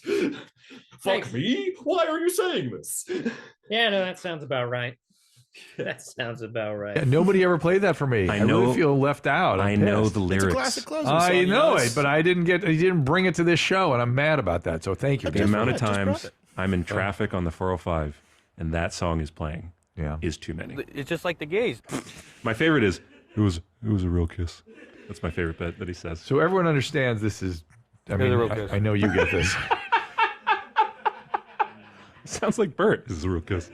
Do you understand how sick this is, everybody, right? We all get it. We all understand this is really, really, really super bad times. Well, you said when you chimed in on this clip, you told me something that made a lot of sense, like that when family members are separated at a very young age and then meet again later in life, sometimes they mistake that familiarity feeling for romantic attraction because they haven't been in contact. Were they part of that whole phenomenon? I get the sense that they were separated when they were young, right? Okay. I think so. So yes, there's a whole world of this. You know what? They didn't say it, but that was actually my assumption. Yeah, that was actually my assumption because I have heard of that happening. Mm-hmm. I forget what they call themselves, but I actually did a whole incest rights. People. No, they actually there's a sort of a euphemism for it. But I actually talked to some of these people on HLN. Maps. We know HLN. We brought some of them in. And it was like, and what I did was, as I recall, what we did was we took the ones that were in it, and like we're gonna put them here, and we brought some of the ones that recovered in to talk to them and how fucked up it is and what a mess it is, and they were sort of compassionate towards them. How can love be wrong? Yeah, it's a mess, everybody. This is how. So they are separated. They have these incredibly warm attachment feelings, and part of love is attachment, and that part of our brain goes off. And if you've not had good boundaries and you've had abandonment and this, what do they call it in psychology? Not misappropriation, but when you mistake. They did that experiment with the bridge, where they had someone walk across a rickety bridge and then they told them a story and they said they mistook the feelings of adrenaline from the bridge for love for the person at the end of the bridge. Correct. That actually happens. So what is that called again? It's called misattribution. Misattribution. Yeah, attribution error. I once read an article that recommended doing activities on dates that cause adrenaline. I can see that. But the way they're saying it here now, it sounds manipulative now. Yeah. Now that they've explained the psychology, it sounds bad. I have heard that a lot of the reason, well, not the total reason, but I've heard the reason that some guys get like pick their date up on a motorcycle. It isn't like, I'm a tough bad boy, look at my motorcycle. It's because the motorcycle, like, there's a vibration thing, so they think that when a girl sits on it, it will tickle their clitoris, and that will make them want to have sex with them later. It doesn't. Good to know. because another thing about riding passenger on a motorcycle, it's not fun. Like, they are gripping tightly because you have to not die. And if it's your first date with somebody, you barely know them and you have to hug them with like full pit contact. Like, I could see that, like, women like turning down dates who pick them up on motorcycles unless they're into motorcycles. I was gonna say, some women do seem to be into motorcycles. Yeah, like really, especially out in Oklahoma. Holy shit, there's so many biker women out there. I occasionally think about motorcycles, but my dad nearly died on a motorcycle, so I have never that discourages me. I have never felt compelled to ride a motorcycle ever because I have had so many nasty wrecks just on a bicycle and a skateboard. It's like, I don't need to be riding a motorcycle. That's fair. That's fair. Or it's actually misattribution. The attribution error is a little bit something different. But they actually coming for the smart guy crown, guys. I'm coming. He's in trivia time. I'm telling you, I told you guys. And they had them ride roller coasters. I took intro psych one time. They had them ride. Watch out. He still remembers it. They had them ride roller coasters, things like that. And I actually don't think that is a very powerful mechanism. A lot was made of it about 5 years ago because the data, like everything in psychology, the reproduction problem is there, and they had it with that one. All right, too. never mind. All right, no, it's a viable thing. It's a real thing, and it's a feature of psychology. If you study psychology, you'll hear about this. How many of those, like the game types, do you think tried to do that with like the coffee and the caffeine? All these guys like Mystery. Yeah. And whatever. How many guys do you think tried to do that on purpose? Oh yeah, of course. Yeah. There was what was the author made of the author's name of the game? Mystery, right? Or, no. He actually now recovered. I think they're talking about hookup culture books, but I'm not sure. I guess. I don't know. I don't pay attention to hookup culture because those guys are fucking weirdos. Yeah. We're from sex addiction. Pickup artists. Yeah, no, that's what I'm thinking of. Yeah, because hookup culture is just fucking, like, that's all it is. But yeah, no, I'm thinking of the pickup artist where you wear something big and garish or something like that. Like, hey, Peacock, like that mystery guy. Remember him? Yeah. What a fucking tool. I mean, that's who they're talking. That's who they mentioned was Mystery. I will say when I'm on stage, I can dress pretty weird, but that's because I'm autistic, and I was theater major. It's not because it's not because I think I'm peacocking. And love addiction. No shit. Yeah. His Nick's Neil Strauss, and he wrote another book taking aim at all that bullshit.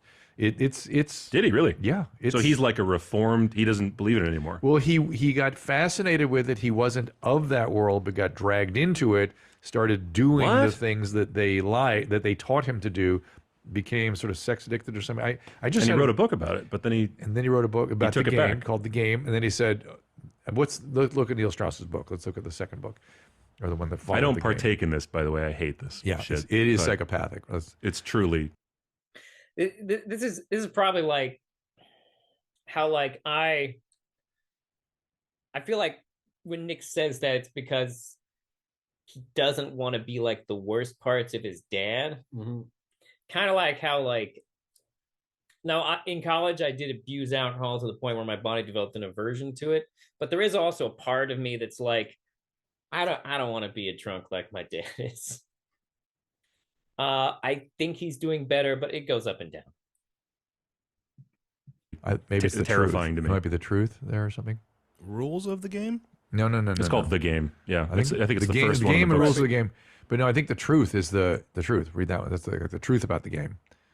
Oh, so he's reformed and he's like, the truth, an uncomfortable book about relationships. Yeah.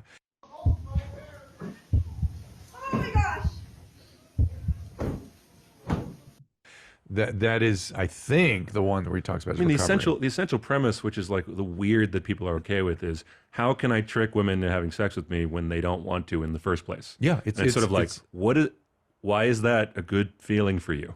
Right. They didn't like you at first, and you tricked somebody, and that's cool. I don't know. This proof positive. You probably never had this experience. You're a nerd. You can't get a date. You can't get laid. Not true. I'm just telling you. And you're desperate and you're pissed. And now you have a way to do it. It's like, okay, there we go. Revenge of the Nerds. It's sort of an incel thing, really. That is kind of what they said about the whole Weinstein thing. They said, I watched a couple of those documentaries about him and his, horrifying behavior. Yeah. And they said, like, he was always like ugly and like very concerned about being ugly. And when he finally got all that power, he was like, yeah, that's right. Like, now I can get you and take revenge for the high school I spent alone. This is basically what happened with Joss Whedon. I don't know if you ever heard about what happened with Joss Whedon, but when he started like apparently he was just like banging tons of actors and fangirls on the set of Buffy. Yeah. And like, oh, what? And then all of his fanboys came out like, oh, of course he would. All those hot women, he would just kick himself if he didn't fuck them. Well, I mean, in the interview where he was supposed to be like, in the interview that was supposed to be his quote unquote comeback interview, like that was one of the big takeaway quotes was he had sex with all those women because he felt like he would regret it later if he didn't. And it's like, Joss, can you hear yourself? I mean, like, I understand, I used to be a sexless nerd. I get it to it. I certainly get it to a degree, but like, I'm so glad I didn't gain any sort of real power while I was a sexless nerd. Does that make any sense? Yeah. Because that clearly is not good for you. Do that. That shit is terrifying. Yep. All right. Let's see another classic. Yeah, I think you're gonna like this one, Drew. I think I am Funny too. stuff. Okay, guys. I've been on here. I've been polite. I've been kind. I've been honest and sincere. This is it. Now, I'd like to have some nookie right on my lips. I would like to have some titties rub my face. I'd like to have a woman in my home who I can make love to. I'm not like one of these young men or these little boys. They get themselves off and then, oops, they don't care about their partner. Oh, I'll make you come. Wait. Look at those in his glasses. What is he watching? What is he? Maddow, I think. Oh, I was expecting something really. I was too. He's just, he's because as you could see, he's watching a car commercial. Right? What are these clips? Like, what the fuck are we watching? It's just stuff that they riff on the show that Nick has apparently loved his entire life, and he's so excited to be on. And this is, remember, they preface this like, this is our greatest hits of things we watched on the show. I assumed that these would be clips from Dr. Drew's show. Like, that's what made sense in my head. But like, no, these are just random like meme shit. Yeah, like this is a guy, like from what I can hear, it sounds like he's whispering so that people won't hear what he's talking about, but he's just like, I like to have women over. And like, and it's like, it's kind of amusing, but at the same time, like, just this, it would be funny if there was context behind it, not just look at this guy. Look at this cringy old man talking about how he likes pussy. Yeah, I mean, I can't throw too much stuff because I watch like internet lolcows all the time. Well, not all the time. I mainly just watch King Cobra JFS now. But I like back in the day, I was keeping tabs on Chris Chan and people like that. So, Chris Chan just got sad. Yeah. I gave up on Chris Chan years before everyone else did. Not to sound like a hipster, but like I stopped watching Chris Chan before the incident. Yeah. Bringing it back to incest before they got arrested for incest in a state where it's illegal.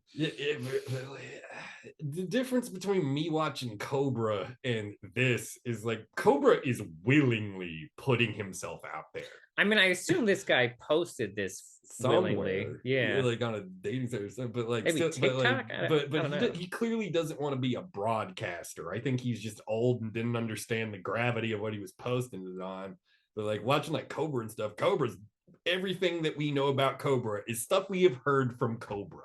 So for those not familiar with Cobra is a very strange alcoholic in Wyoming. Yeah. And he is a goth bad boy who smells good, according to him.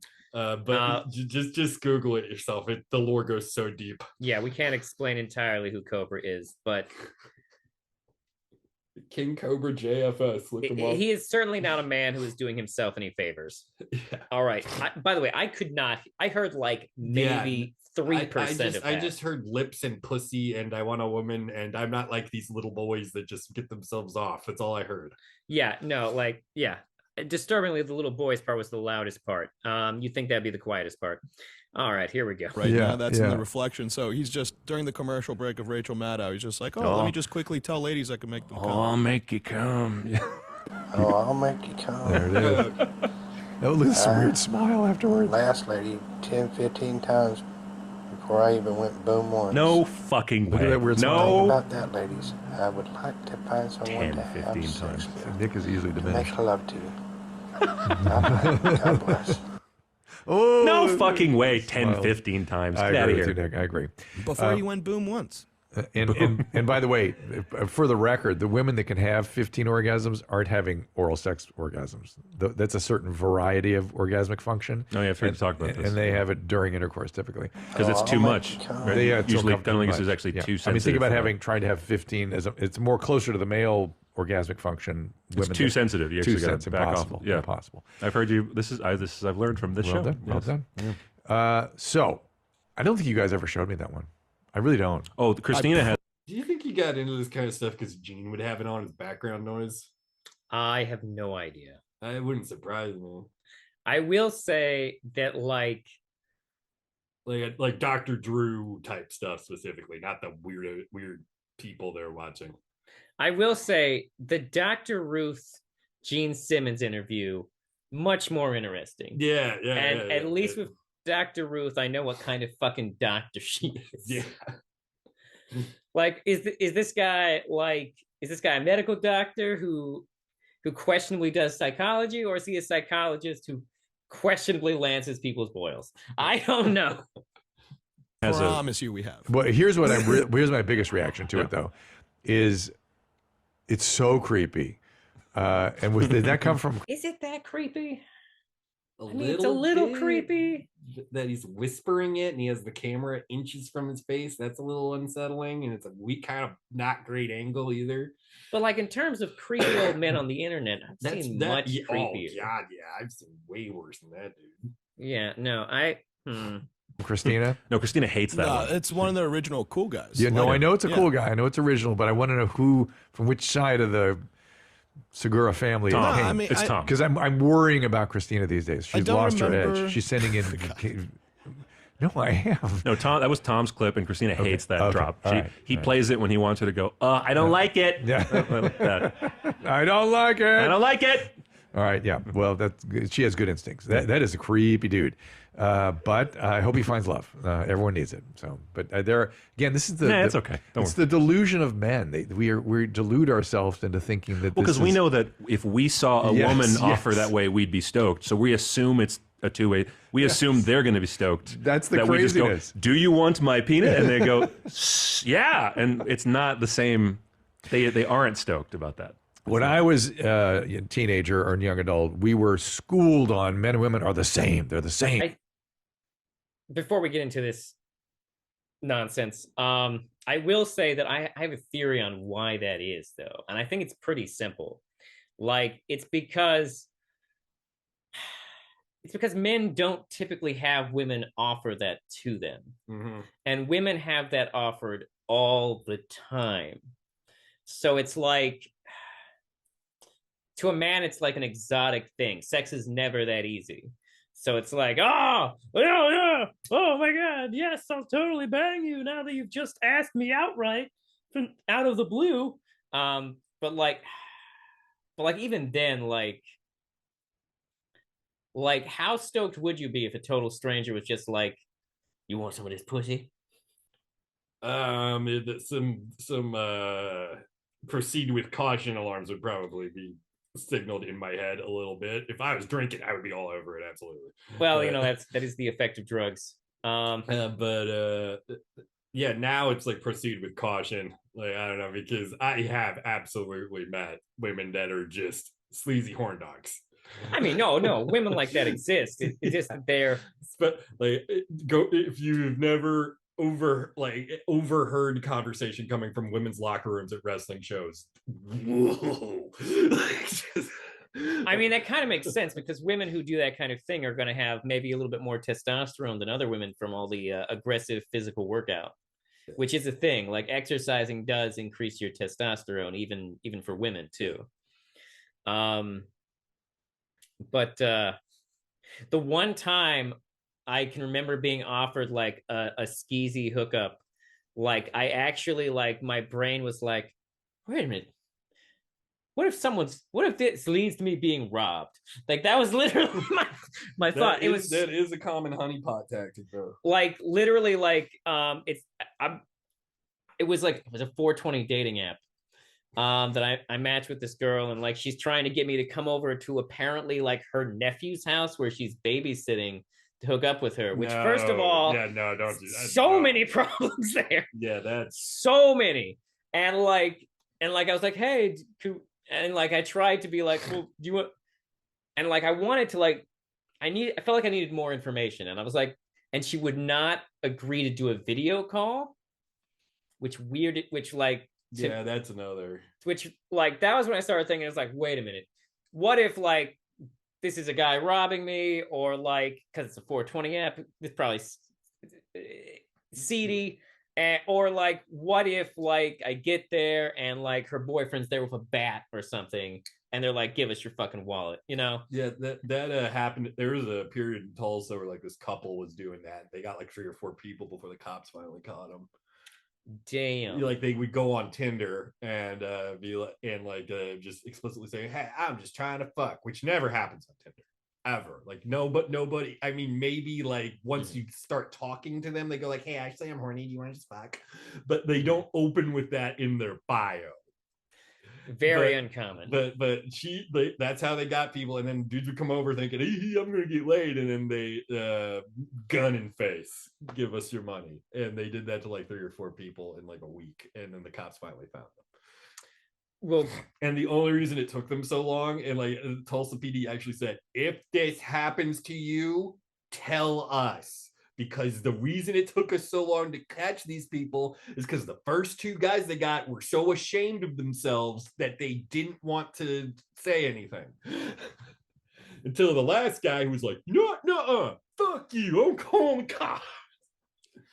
And as soon as someone did call the cops, they found them immediately because they had a picture of them on the Tinder thing that they matched with them on.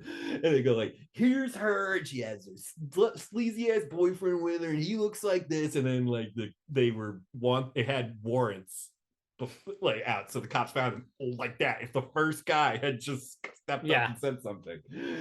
Yeah, no. But yeah, that's the thing, and yeah, that's the thing on Tinder though. If somebody meets like, hey, you want to fuck, you have to like really like think about it, like, okay, where what another thing I would do, because like, you know, I would actively seek out women like that on Tinder especially when I was drinking real heavy, is I would look up the address on Google Maps. Mm-hmm. And if it looked like a really, really sketchy area and the house looks like no one lives there, it's like, okay, well, this is an ambush. Or if it's like a McDonald's or something, like, okay, well, either she wants to fuck me at the McDonald's or this is a catfish. Mm-hmm. Both no from me. Recently, my biggest problem is I haven't been tried to be robbed lately on Tinder yet, fortunately, thank God. But like, mostly what I've been dealing with now is like sex workers and crypto scammers. Yeah, there's a lot. If a hot Asian chick matches with you on Tinder, there's a very strong chance that they are a crypto scammer. Eventually you get to the point where you're on Tinder for so long, desperately trying to find any kind of companionship like me. You can sniff those out just on first glance. Go, that ain't real. Mm-hmm. Sometimes they use pictures of celebrities. Like there is not all scammers are smart. Yeah, there was a scammer that I met that I didn't match with them. I just knew immediately, like, oh, this is a fucking scam. It was actually a lady wrestler from WWE. And I was like, you know what? Something tells me Sasha Banks isn't in Tulsa trying to fuck dudes. Something tells Probably me. not. We're almost through this thing. Okay. They're the same. And that guy is, not that much. He's like, well, they clearly feel the way I do. Yes. So and if I just offer. Yes. And they're sort of scolded if they try to understand the difference between male and female approach. What's up, Nadav? Okay, I don't is this a thing that I wasn't exposed to because I was homeschooled? But I've grown up around fucking hippie feminists my entire life, and I've never had this experience where people were like, no, women and men are completely the same. I've never I've heard people make the argument that on a base level we're a lot more similar than we think we are. I mean, technically true, but not only that, but the whole thing is just anti-individualist too, because everything's going to be on a spectrum. You're going to have women who are maybe closer to men in certain ways than other women, and vice versa. And it's just and now I just keep hearing this narrative being I think it's a straw man, to be completely honest. Oh, these libs always saying men and women are exactly the same. And it's I don't think that's the real argument. Yeah, never had. I don't know when people were saying this. Which is it? Do we all think that we're special snowflakes, or do we all think that everyone's the same? You can't be both. Bye. Yeah, no. I mean, it's mostly red pillers who go into this shit. Mm-hmm. And it's that's another thing. The red pill is so anti-individualist. I hate it. I hate it so much. No, nothing. You're leaning to your mic a little bit. Also, I mean, there's this total denial of what he's bringing to the table.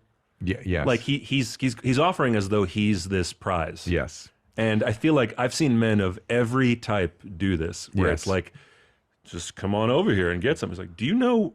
Have you looked at yes. what you're offering? You have to, when you're selling a product, you got to make sure it looks good to the buyer. But they hear a lot of, why can't I find love for the women? Why am I still single? Why? And they're here you go. They're yeah, we got it. Got you fixed right I here. think you got to make it appealing. Yeah, first, they're single because they have some discriminatory capacity, and most men are like you, buddy. So here we go. Yeah. So it doesn't. And by the way, it doesn't take that much to up the product. You know what I mean? Yeah. Just work out a little bit, eat better. Comb your hair. Comb your hair, hygiene. Don't film yourself like this. Yeah, have a job. From this angle? Yeah. Where you got the... There we go. Speaking of that angle. There we go. If you're a hot black guy and you want to fuck me at $23.95, if you want to move in, you can move in, but you got to fuck me. I need to be fucked a lot, man. Get free food, free rent, and everything else, man. Here's the deal, man. Men from jail, homeless, or you're a thug, you want to come move in, your friend can move with you too, man. Free rent, you get a lease and a key. Fuck me. Piss on me, beat me, I'm home now. You see me, you want to come over today and try it out, man. If you're in my building, try it out. You want to fucking piss on me, try it out. Weird. What are they doing? I don't understand. They're just laughing at people that don't understand that everyone can see things you post on the internet. Yeah, no, this is getting cringe.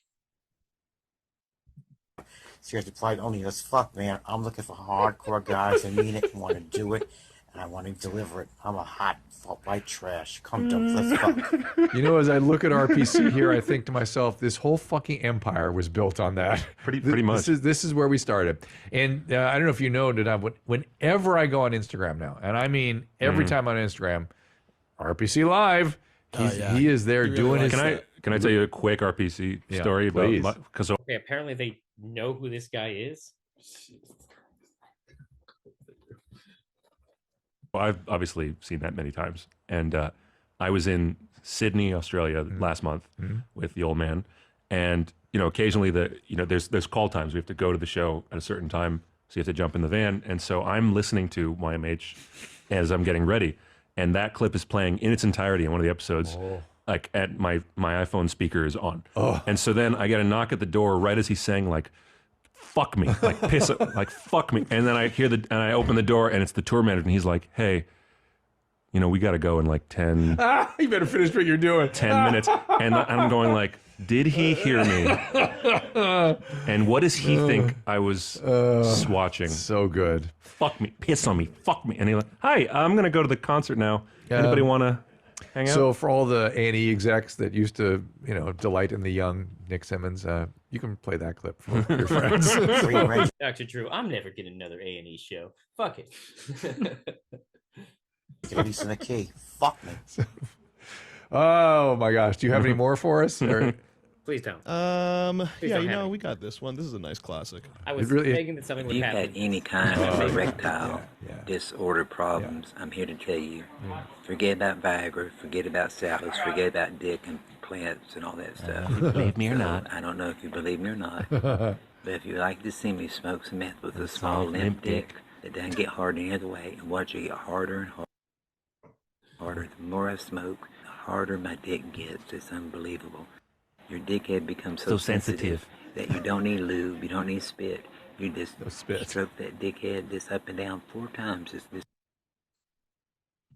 barely do it, and you'll shoot an enormous amount of very thick, hot, white cum.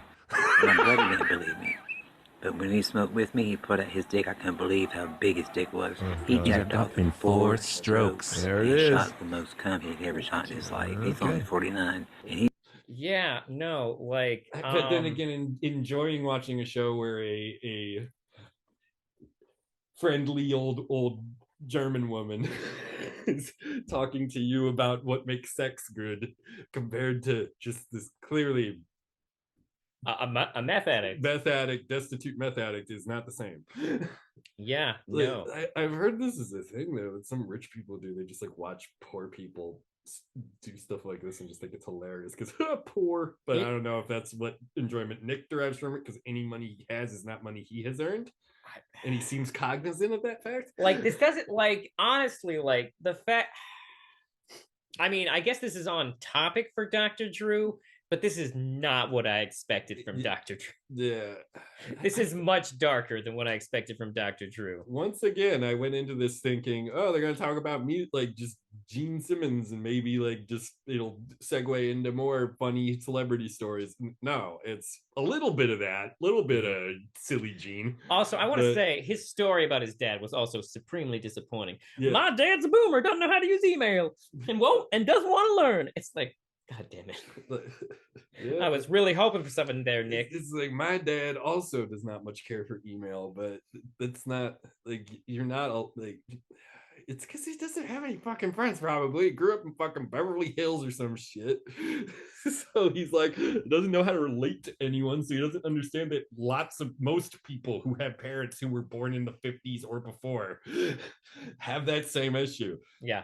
Like my dad finally uses email, but he still uses AOL, and he does not understand why people keep making fun of him about it. It is the old people email. All right, let's get back to meth dick man here. He's fine. He has no neuropathy problems at all. But his dick gets even harder and thicker and even more cum. He believes me now. It's like I'm singing to my favorite song. It's like I'm singing along to Bohemian Rhapsody or something. This does not lead me to believe that his taste in stand-up comedians is good. Yeah, it probably is all just he probably loves those disgraced older comedians specials that are still coming out somehow, that are all just like I'm funny. The bar for being a stand-up comedian is low, which is why I should get back into it. I might make money.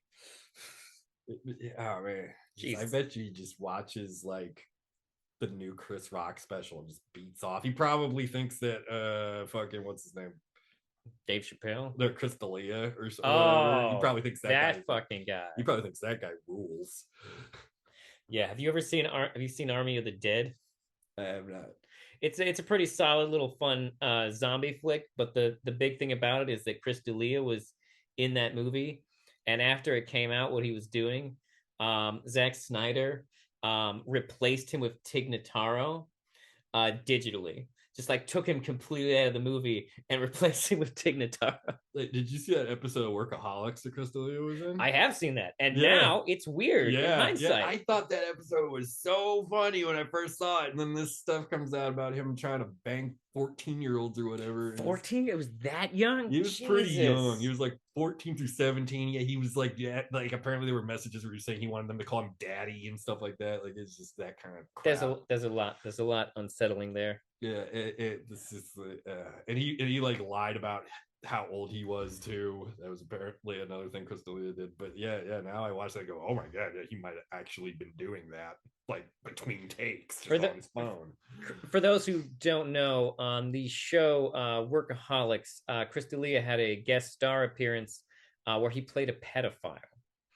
And the whole concept of the episode is that the guys from Workaholics wanted to lure this pedophile to their place. What was it, beat him up or something? Yeah, to like beat him up or shame him. But then it turned out that he was into the same goofy crap they were into, so they just became best friends with him. But then they realized like, oh, but he came here to bang a little boy. Remember that, guys? Yeah, no. And then it ended with them like trying to help him, but then he just proved he was an even bigger scumbag, and they just got him out of there. Yeah, no. That episode has aged poorly. Yeah, there's a couple episodes of Workaholics where they give people a chance who don't deserve it, and then the end of the story is sometimes people are just shitty. Like the Juggalo episode where they're like, maybe they aren't so bad, and then, oh no. these are walking diarrhea people was the actual quote from the episode. Yep. 4 strokes. I love this part. Wait for this part. This is the chorus. It's so sensitive. He has no neuropathy problems at all. So I've never figured out who people get neuropathy problems from meth. I genuinely don't know. Impotence, like not being able to nut. I mean, I know cocaine can cause impotence, so I would assume that meth, which is super cocaine, would do that. Yeah, I mean, usually it's not getting it up that's the problem; it's finishing with coke. So. Yeah, that's why that John Holmes guy was starting to rapidly decline because he was doing so much coke all the time. He couldn't make porn anymore because they'd be waiting around all day for him to finish. Damn. Who we thought he was talking to? Do we ever figure? He's giving advice to his guys, his buddies, his audience. He's trying to upsell meth, guys. It's not a hard concept. He's upselling meth. Male that's audience. What I'm wondering. Does he have like a little YouTube channel? No, that's part of his delusion. I think that anyone's listening to this and going, I'm going to try that. It's that's his cool. version of Hi Hitler or Hey Hitler. You know what I mean? It's like I think he's the delusion starts with that anyone wants to hear this at all. Sorry. Yes. Backed off the mic. Yes. The delusion Apparently you do, Nick. Apparently you do. You love this clip. Explain yourself. You just said not 2 minutes ago that you lip sync along with this. It's like I'm singing along to Bohemian Rhapsody. Your words, not mine, Nicholas. I mean, the biggest find here is just that Nick has a trashy sense of humor. And I don't mean a trash sense of humor. I mean trashy. Yeah. And then the second is that anyone's watching and kind of taking and notes. There is a weird thing about meth that some people do become hypersexual on. Some people become shut down, and some become hypersexual. And the ones that become hypersexual tend to like meth. They tend to keep going with it. So, and they also, by the way, lose their sexual. It's 2 great flavors at once, Dr. Drew. Don't do meth, kids. That was a joke. Arousal and their sort of satisfaction when they try to come off meth. I can't wait to get canceled for laughing at that. It's gonna be fun. It's all good. It's all good. Nick, what would you be canceled from? You don't do anything. You don't do any. You used to make comics before you got blacklisted from an entire industry for plagiarism, Nick. Yeah, maybe don't copy the page layout, sir. Give us some new stuff. Yeah, here's a fun one. Some new stuff? What do you mean new stuff? I thought these were classic clips from whatever fucking podcast that isn't this one. Whoa, whoa, whoa, whoa. Holy fuck! Holy fuck! Holy fuck! Holy fuck! Holy fuck! Holy fuck! What the fuck? What the fuck? Wow! Wow! Il vient nous rentrer dedans, monsieur l'agent! Oh, he's French. Il vient nous rentrer dedans, monsieur l'agent! I did not expect the French. No, he's not French. He's Cajun, you idiot. Yeah, I mean, technically, way back there was French in there, but mostly, yeah, just Canadian. Yeah, no. When I sold insurance, I would occasionally talk to Cajuns, and it is the weirdest, dialect / accent. It is somehow more intelligible than Quebecois French, though. I don't know if you ever heard French Canadians speak French. Holy fuck, it just sounds like dogs having sex with each other. Like, I would say I would describe Cajun. It sounds like a. Because there's also like there's Creole dialect mixed in there too. So Cajun I guess French Creole is technically what I'm talking about. Yeah, Cajun French is a very hodgepodge kind of dialect. Like there's not just French in there. Like Creole sounds kind of like a Latino hillbilly trying to speak French. Does that make sense? Yeah, to me it does. It was African French though, isn't it? Because that had kind of heavy accent on there. It's Creole. How do you not know this? Like they're clearly in a swamp right now. What? Clearly. Where else would this be happening? This is Louisiana. I was wondering what the point was, and then he just kept going, and I was like, oh, he's funny that he repeats it so many times. He is losing his shit there. And he's losing his shit. He almost got hit by a boat. What else would he do? Assholes in a speedboat just hit his boat. Like, of course. Like he might need, if he fishes for something or shoots gators or something, he might need that boat for his job. Like and some dickwad comes through with his midlife crisis, my dick is little boat, and just I was gonna say, I think we're making fun of the wrong people in this video, man. Yeah. Sound like a little kind of little party boat, right? Little those electric boats. Isn't that what he's on? Am I getting that right? Like a pontoon. Yeah, like a little pontoon boat. And I think the dude with the speedboat knew exactly what the hell he was doing. Oh, that implies terrible things about the guy in the speedboat. He intended to terrorize these people. When I saw that, for some reason, I thought that boat was getting away from like a police boat or something. Like, hey, we're hauling ass. We got to get the fuck. It could be. out of Dodge. Another good. I like that. Or these guys owed him money. And I'm so desensitized by like heavy segment shit. I was just waiting for carnage. Like I was waiting for someone to die and their femur to split open or something. Sure. You know what? We did it was this actually one like yesterday. super light. They have like that. this one, Nick. Oh, I don't want. No. I don't. That wasn't a request. Oh, we saw this one last show or a couple shows ago. This is good. Oh, yeah. But look, fine. He's walk okay. away. Totally fine. He's fine. I don't know if I'd say he's fine. So I don't mind those. He's definitely got some deep tissue bruising. I've been hit by a car before. Wait, was he in that car? He was in the truck that got hit by the car. So like it literally tore him out of the truck. Yeah. He is lucky to be alive. Near life experience, as they say in Fight Club. Yes. Got another one for Nick? Give him a real charge. That's Dad's taste in videos, by the way.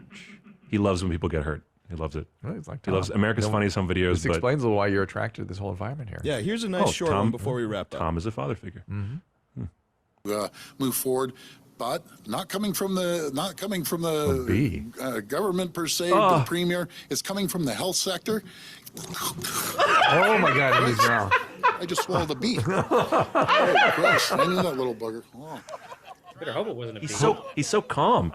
I hope it doesn't sting him inside. That'd be crazy. That happened to me. That's Doug Ford. What happened to me? I drank a bee and it stung me in my tongue. Oh yeah, the tongue for sure. Yeah, I was in my Coke can and I was at a camping place and I drank a bee. In fairness, that's not great. But in terms of places a bee could sting you when you swallow it, probably best option. Yeah. You don't want to, like, it could have stung you in your esophagus or something. You don't want that.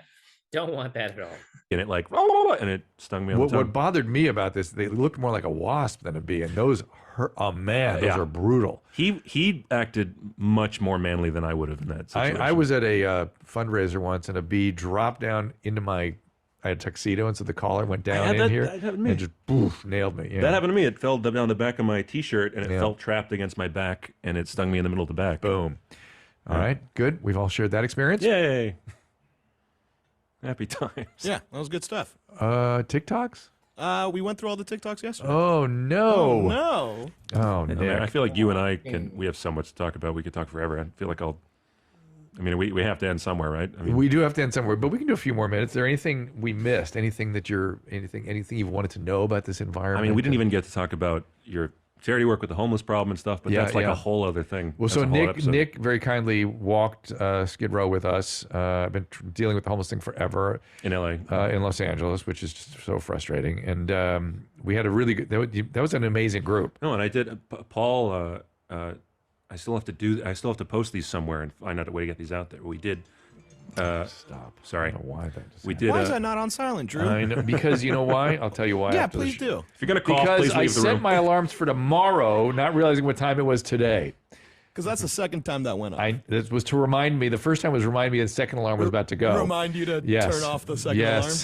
This is an alarm to remind me to silence my alarm. I don't scroll my emails. I don't have emails.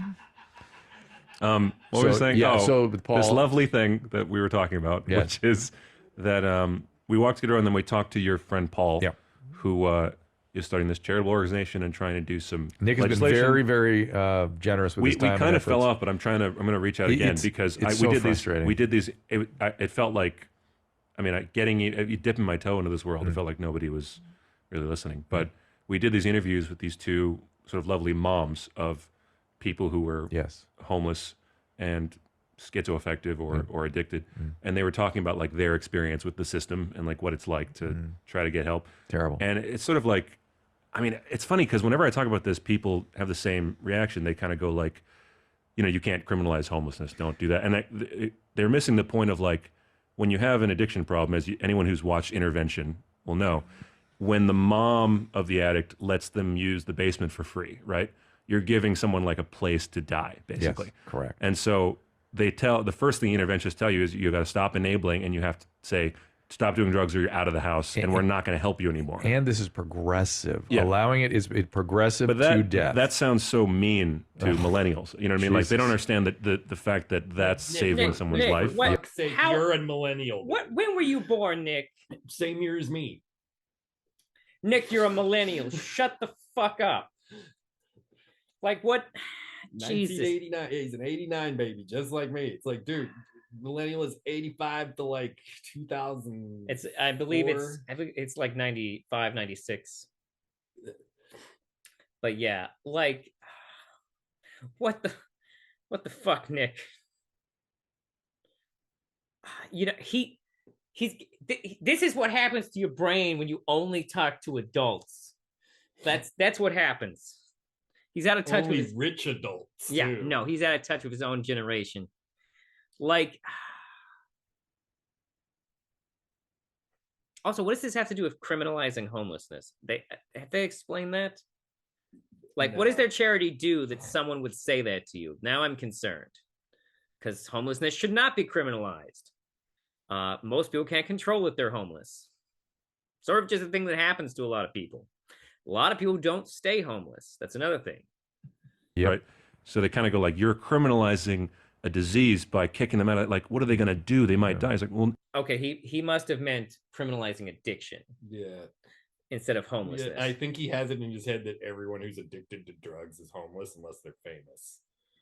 Yeah, no, that's not how it works, Nick. Yeah. Tons of drug addicts can hold down enough of a job to get like at least Section 8 housing. Like, yeah, no, I used to when I worked in a kitchen. Someone told me about how they knew a crack addict who was a dishwasher, and like he was very his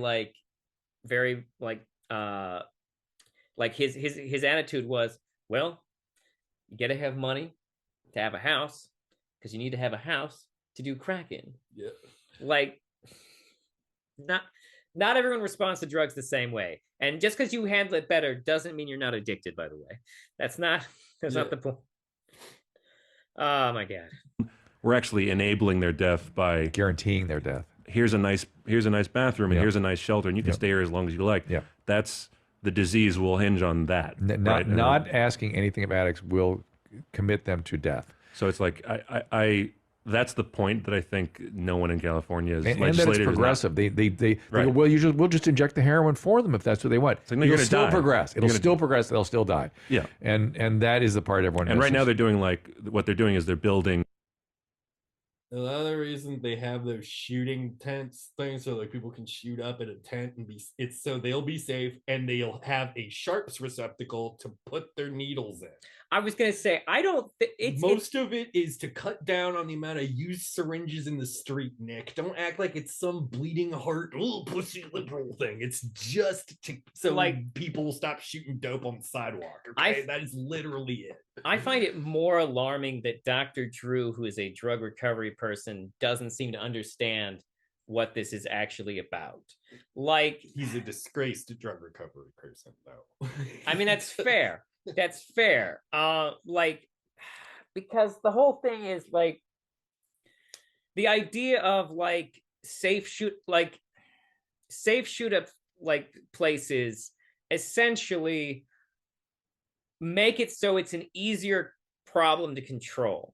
Yeah, so there's no use syringes on the street, and also it cuts down the amount of people getting Hep and AIDS from using the same needle. Yeah, no, exactly. Like, like are you hypothetically enabling these people to eventually kill themselves? Yes, but you are actually also reducing the numbers of ways that they will kill themselves. You're technically giving them a longer life to potentially change. That's the reasoning behind it. It's not poor drug addict. Let's do some more. Now my brain's like, what the fuck does their homeless charity do that this is what we're talking about right now? Yeah, does it just go like, here is some canned goods, stop being homeless, please?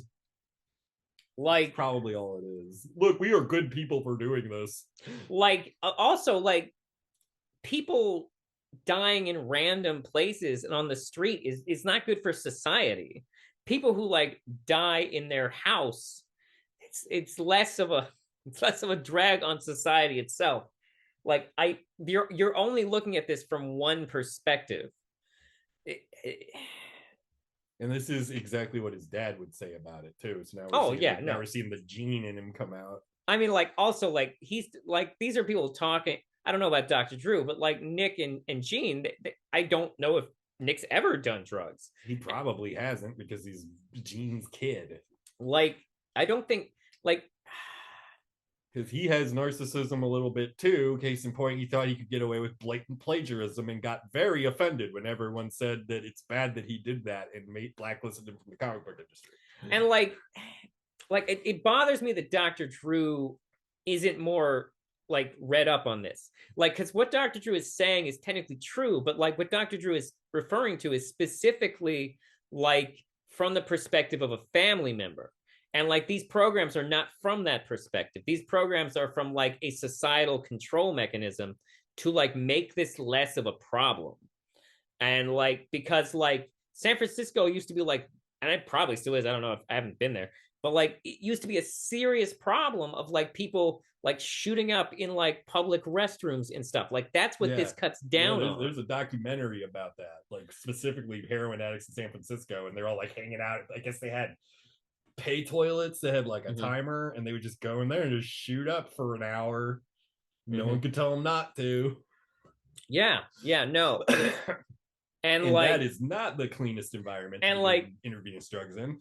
And like that's why Starbucks started having rules against people using their bathrooms who weren't buying stuff. It's because people would go in there and that's like why you see OD. That's why like most places you see have like a code for the bathroom, and you can only get it if you buy something. And like in this, and like the other thing you're not taking into account is like the whole problem with fucking,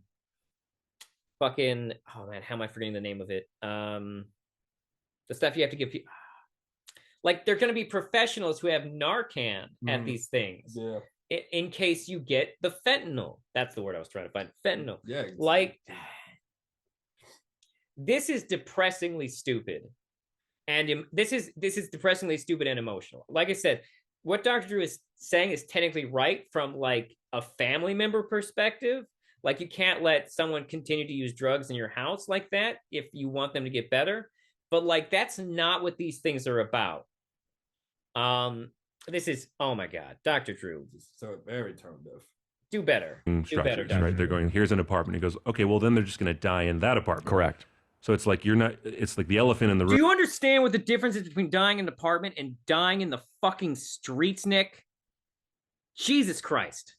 Room is how are we continually enabling?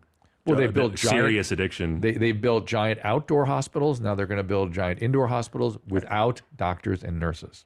Right, and wonder why people are dying without addiction specialists. Which is like, again, it's the elephant in the room there, and it's like, no, it's the economy. It's hard to pay rent. I'm sympathetic to these issues because I think. Do you think all homeless people are on drugs? A lot of homeless people are on drugs. Don't get me wrong, but do you think that all homeless people are homeless because they're on drugs? I don't know if the problem is that they're not speaking clearly about homelessness here because this is a very aimless podcast that they do.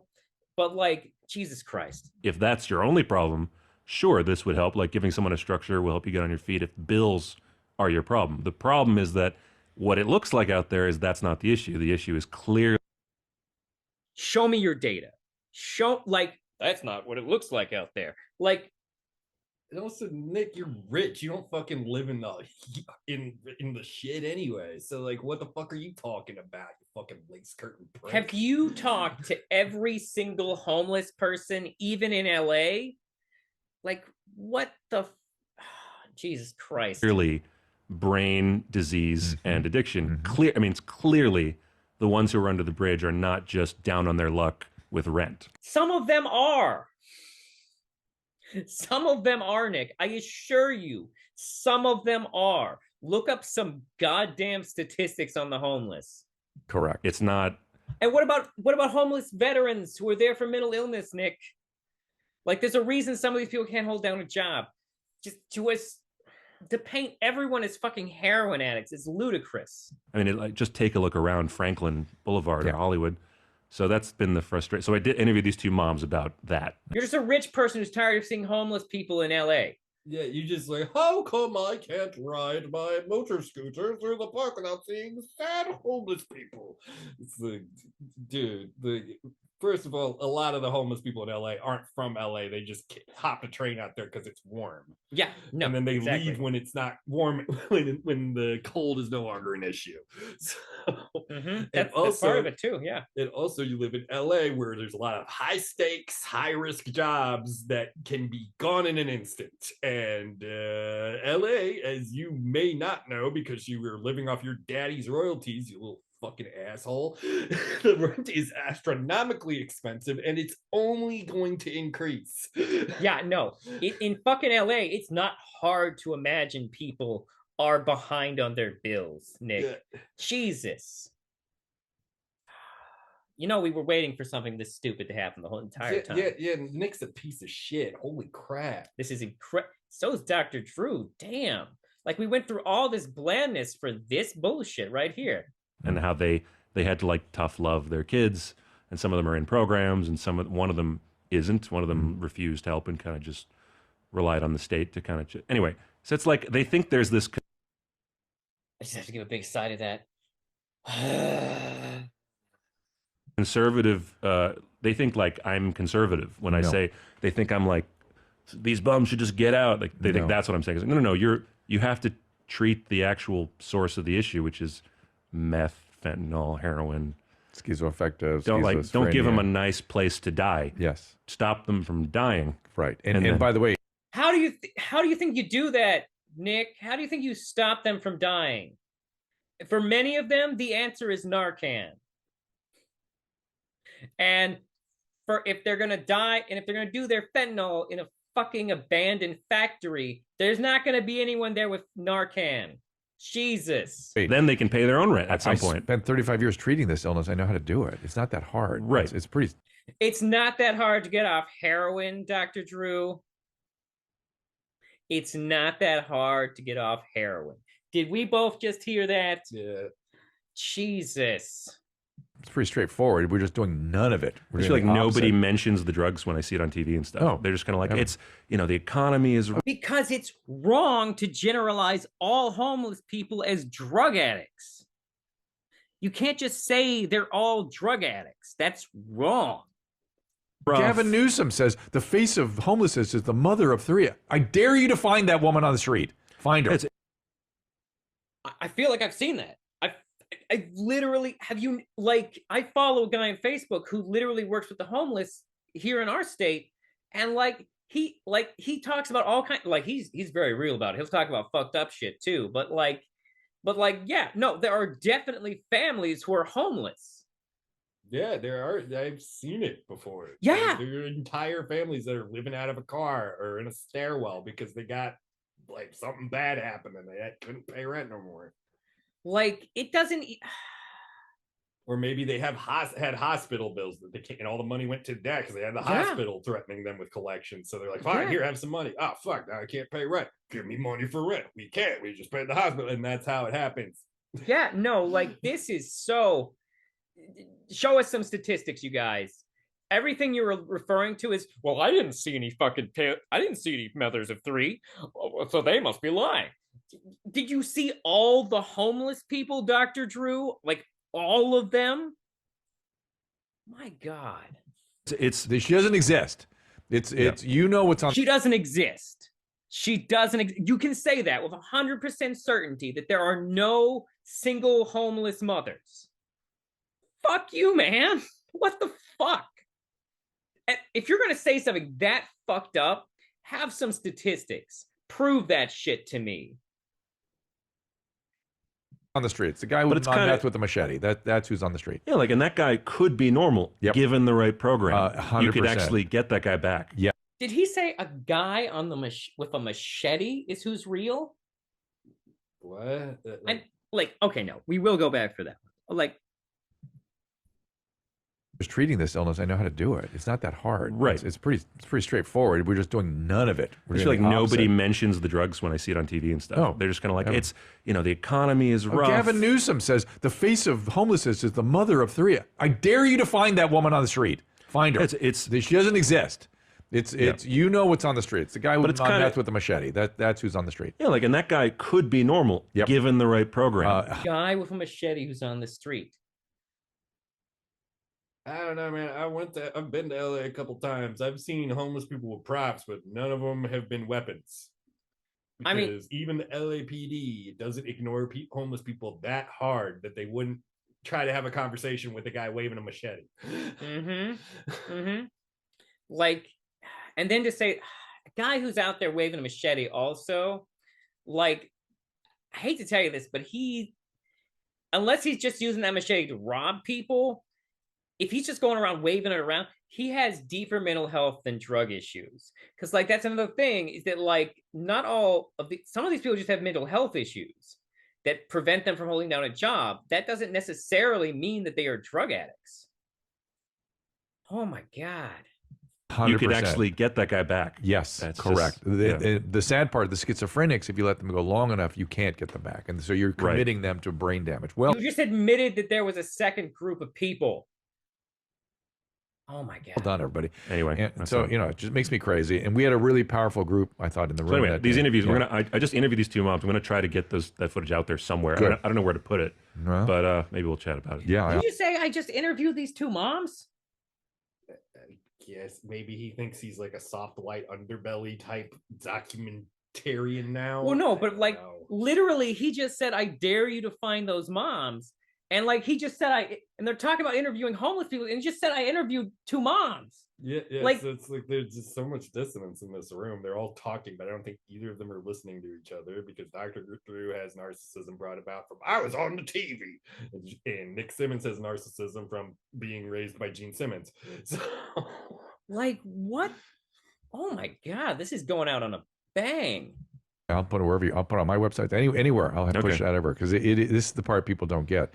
Many of these people on the streets have resources, family. I'm just hoping that somebody watches it. Family. The resources in LA are not good because of the huge population. So yeah, they do, but and what do you mean they have all the time? And what do you mean they have? Why would you reference family as a resource when you started this segment by saying that you should kick out your heroin relatives? What?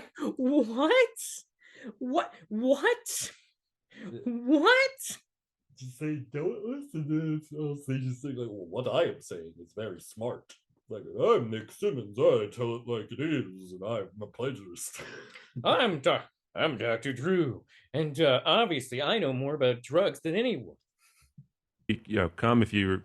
I'm some kid from a thing, so hopefully that brings some eyeball, and then I shut up and she talks. Yeah. Let her say her piece. Correct. So, anything else that we missed, that we didn't get into, that we should address? Any messages for your mom or dad that we missed? Oh boy. Or for the A&E executives that you're worried about? I had a really, really interesting childhood. Yeah. Thanks. I feel fine. I feel good. We thank you for your service. What? I guess that was supposed to be a joke. Like, you got raised by a guy in KISS. You've probably seen some things. Thank you. I don't know. I bafflingly stupid. Thank you for being a fan of this. KISS who never did anything ever except fuck. So he probably hasn't seen a whole lot. I mean, maybe he's seen some dudes in wacky face paint and stuff like that. Just Jesus Christ. Just like, it was fine, then it was boring, then it was the most frustrating thing ever. Like, just Jesus Christ. I'd rather watch Gene on Bill Maher again. Yeah, no, like that. At least that was a fun roller coaster of what the fuck. Yeah. This is just, oh God, what are we even talking about? Oh, this is so fucking dull. We're just gonna have to keep making jokes about it. And then suddenly, like, okay, a little bit, okay. And then all of a sudden, what the fuck? Oh, man. This whole world here. So. All right.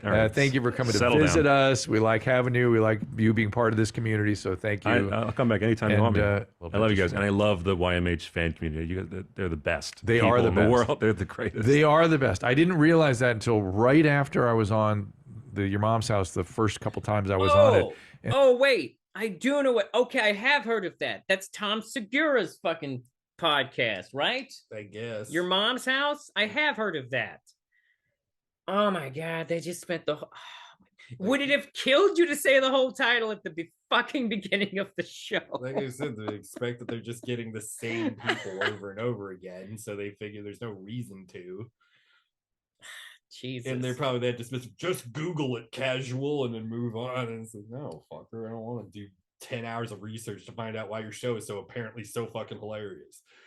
Yeah, no, wow. Just, and now if showing those, if like reacting to those kind of clips is what Tom Segura does, like maybe I don't want to listen to that fucking podcast. Yeah. If all he does is just watch shit like that and then make his wife uncomfortable, like it's not funny. It's boring. Yeah, no, what the fuck? And this woman ran up to me. I was like, oh, I'm so appreciative. I'm like, I didn't connect that's who would be a fan of Your Mom's House. It's kind of very interesting. Of all stripes. I mean, I read Garth's comments all the time. So it's I love seeing these people. They're out there. There are cool people out there online somewhere. Maybe your dads know where the bodies are buried. Maybe he knows something. Yeah, I mean, usually probably on one of his palatial estates, really. I mean, there's a lot of land. If you're on your own, no one's going to dig up your own yard, right?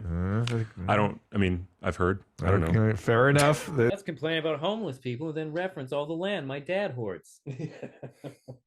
There's another rumor to be had here. All right, Nick Simmons, everybody. Where is your social? You want people to go? So it's funny. People think I sit around doing nothing. I've actually been doing things that I've just been going by another name, so no one knows it's me. So I'm not ready to announce whatever that is yet, but if you just follow me, I'm on Instagram, Nick T. Simmons. So I'll eventually talk about it.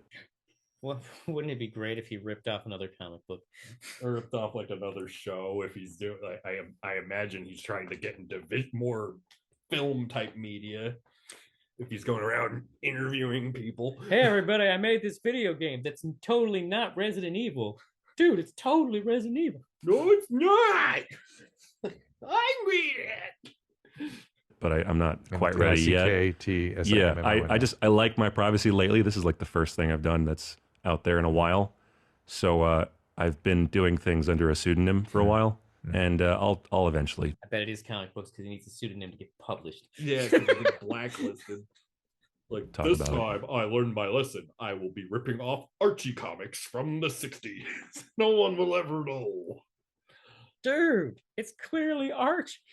Well, thanks for being Nick here. We appreciate it very much. Thanks. All right, we'll see you all next time. All conversations and information exchanged during participation in the Dr. Drew After Dark podcast or interaction on the drdrew.com website. And fuck Dr. Drew. Jesus Christ. I did not see like all that condescension towards the homeless coming. Yeah. It's like that came out of nowhere. Oh my God. Fuck. Damn. I like, okay, we gotta sum this up in some way, but like, oh man, wow. Okay, so we never know what we're getting into with these Simmons interviews that we react to. Now we know. Don't watch Extended Family of Gene. Just watch Gene. You know what you're getting with Gene. At least with Gene, there's going to be some wild shit, and at least Gene's going to have stories that are interesting. And sometimes you'll get him, and sometimes you get to see Bill Maher be super disappointed. Yeah, that's fun. That's a different layer of fun. Why won't you laugh at my wife bad jokes, Gene? Why can't we talk about the young people not liking things we like, Gene, like rock and roll? Like, I was so waiting for... I mean, I knew they weren't going to talk about with Nick, but I thought they would at least like have some funny, like, what's it like being raised by Gene Simmons? Oh, he's a really good dad. And then they just move on. Yeah, he's a really good dad when he wasn't on tour for most of my childhood, because I was born like right before their big comeback album came out, which is not that good. I'm glad my family only found out about the infidelities when I was like 27. Yeah, because I knew then. I knew. Yeah. Wow. And we can rest assured knowing that Sophie, his sister, is a normal person, or at least if she's also a scumfuck, she has the common courtesy to keep her fucking mouth shut about it. Yeah, no. My big takeaways is that Nick has mediocre taste in comedy. He is out of touch with the world around him. There's a reason you never hear about him having friends. He apparently is connected to an extremely condescending charity for homeless people that sounds like he may or may not be exploiting for content. And Dr. Drew is apparently connected to it too. And Dr. Drew's opinions on the homeless and drug addicts, surprisingly terrible. Considering that was apparently what kind of doctor he was. Mm-hmm. I mean, we all did. Like I said, man, his show was just. I mean, the first couple seasons were just kind of meh. It was, but when you got Steven Adler can't even hold his head up because he's that off his face on heroin, and you're just like innocent for camera, like, you need to get out, Steven. Stop doing heroin, Steven. It's like, okay, he's probably gonna OD in 10 seconds. Maybe shut off the camera, doctor. Yeah, no, like seriously. Fuck, dude. Like, and Dr. Drew doesn't really seem to understand, like, okay, look, like I said, like, it's from like a family perspective, yes, you do need to be firm with people and be like, hey, here's the line. If you cross it, we can't help you. Yeah. And that is a thing, but like, that's a personal relationship issue. And then to act like, but the stuff that California and other states are doing that you apparently think is just giving people a quote unquote nicer place to die is an attempt at regulating a problem that your type of tactics have failed for multiple decades to solve. Like, surprise, surprise. If you shame a homeless person or a drug addict for being homeless or a drug addict, it makes them feel bad, and then they do something drastic to take their mind off of it. And once they sever all connections with like people who care about them, they have nothing but heroin. And also, like Dr. Drew, are you aware that we have been addicted to opiates for over 100 years now? Like, we used to have morphine problems, and then we created heroin to get off of morphine, and then it just kept spiraling off. Like, and to act like all homeless people are drug addicts. And let me be clear. I'm not saying that there aren't a lot of drug addict homeless people. That's not what I'm saying. But to write it all off as if that is what that existence is, and to say things like, I dare you to find that single homeless mother. Like these, like, have you never heard of these things called women's shelters, Dr. Drew? Like, did you know that some of the people who stay in women's shelters are homeless women? And you can't be on drugs in those shelters. Like, that's a thing. You can't go to a homeless shelter if you're on drugs. Yeah. They don't let you. Yeah. So, like, clearly, and some homeless shelters fill up. And, like, so that's like a huge thing. Yeah, they like overpack. Like, that was a big problem in Tulsa for a while. Yeah. That, like, there was no space in any of the homeless shelters, and it was starting to get real hot. And, like, sometimes if you're a homeless family, you can't stay in the same shelters together because sometimes they're segregated like that. Mm-hmm. So, like, it is mind-blowing to hear you talk this way about the problem, Dr. Drew. Just, like, absolutely stunningly awful. Like, I'm flabbergasted by how incredibly ignorant you are. And I'm not trying to downplay homelessness and drug problems. I'm trying to say that you are painting an entire, like, diverse group of people with the most uncharitable paintbrush possible, and it's disgusting. Whew. All right. Wow. Well, that was the world's slowest roller coaster ride. My God. That's a good way to put it. At the end of the day, it just feels like these are people who like to hear themselves talk. Yeah. Like, I get it. Like, I'm on a podcast right now, although I actually hate the sound of my own voice, although I'm getting used to it from the editing process.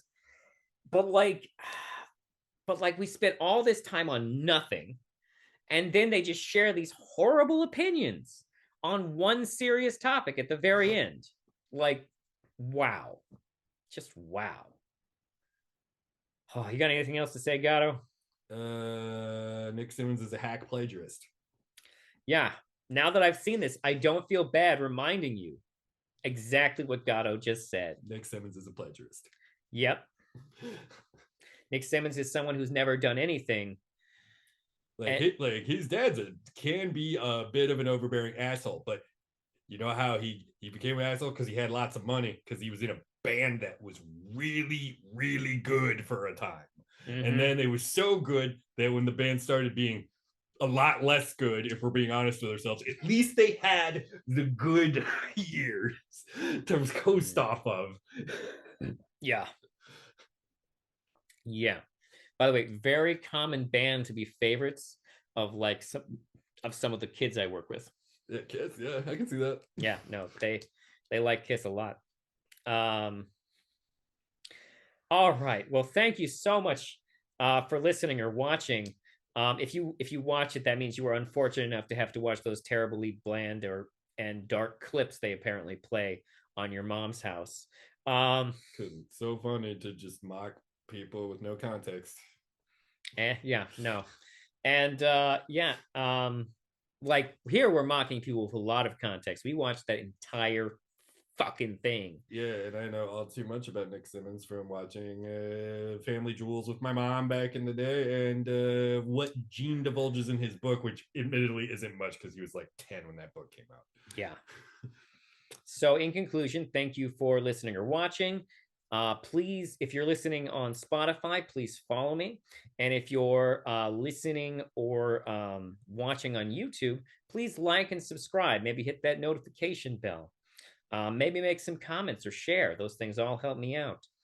If you want to contact my show, you can email me at rubenuncut@gmail.com. So in closing, have a wonderful whatever, and fuck you, Dr. Drew.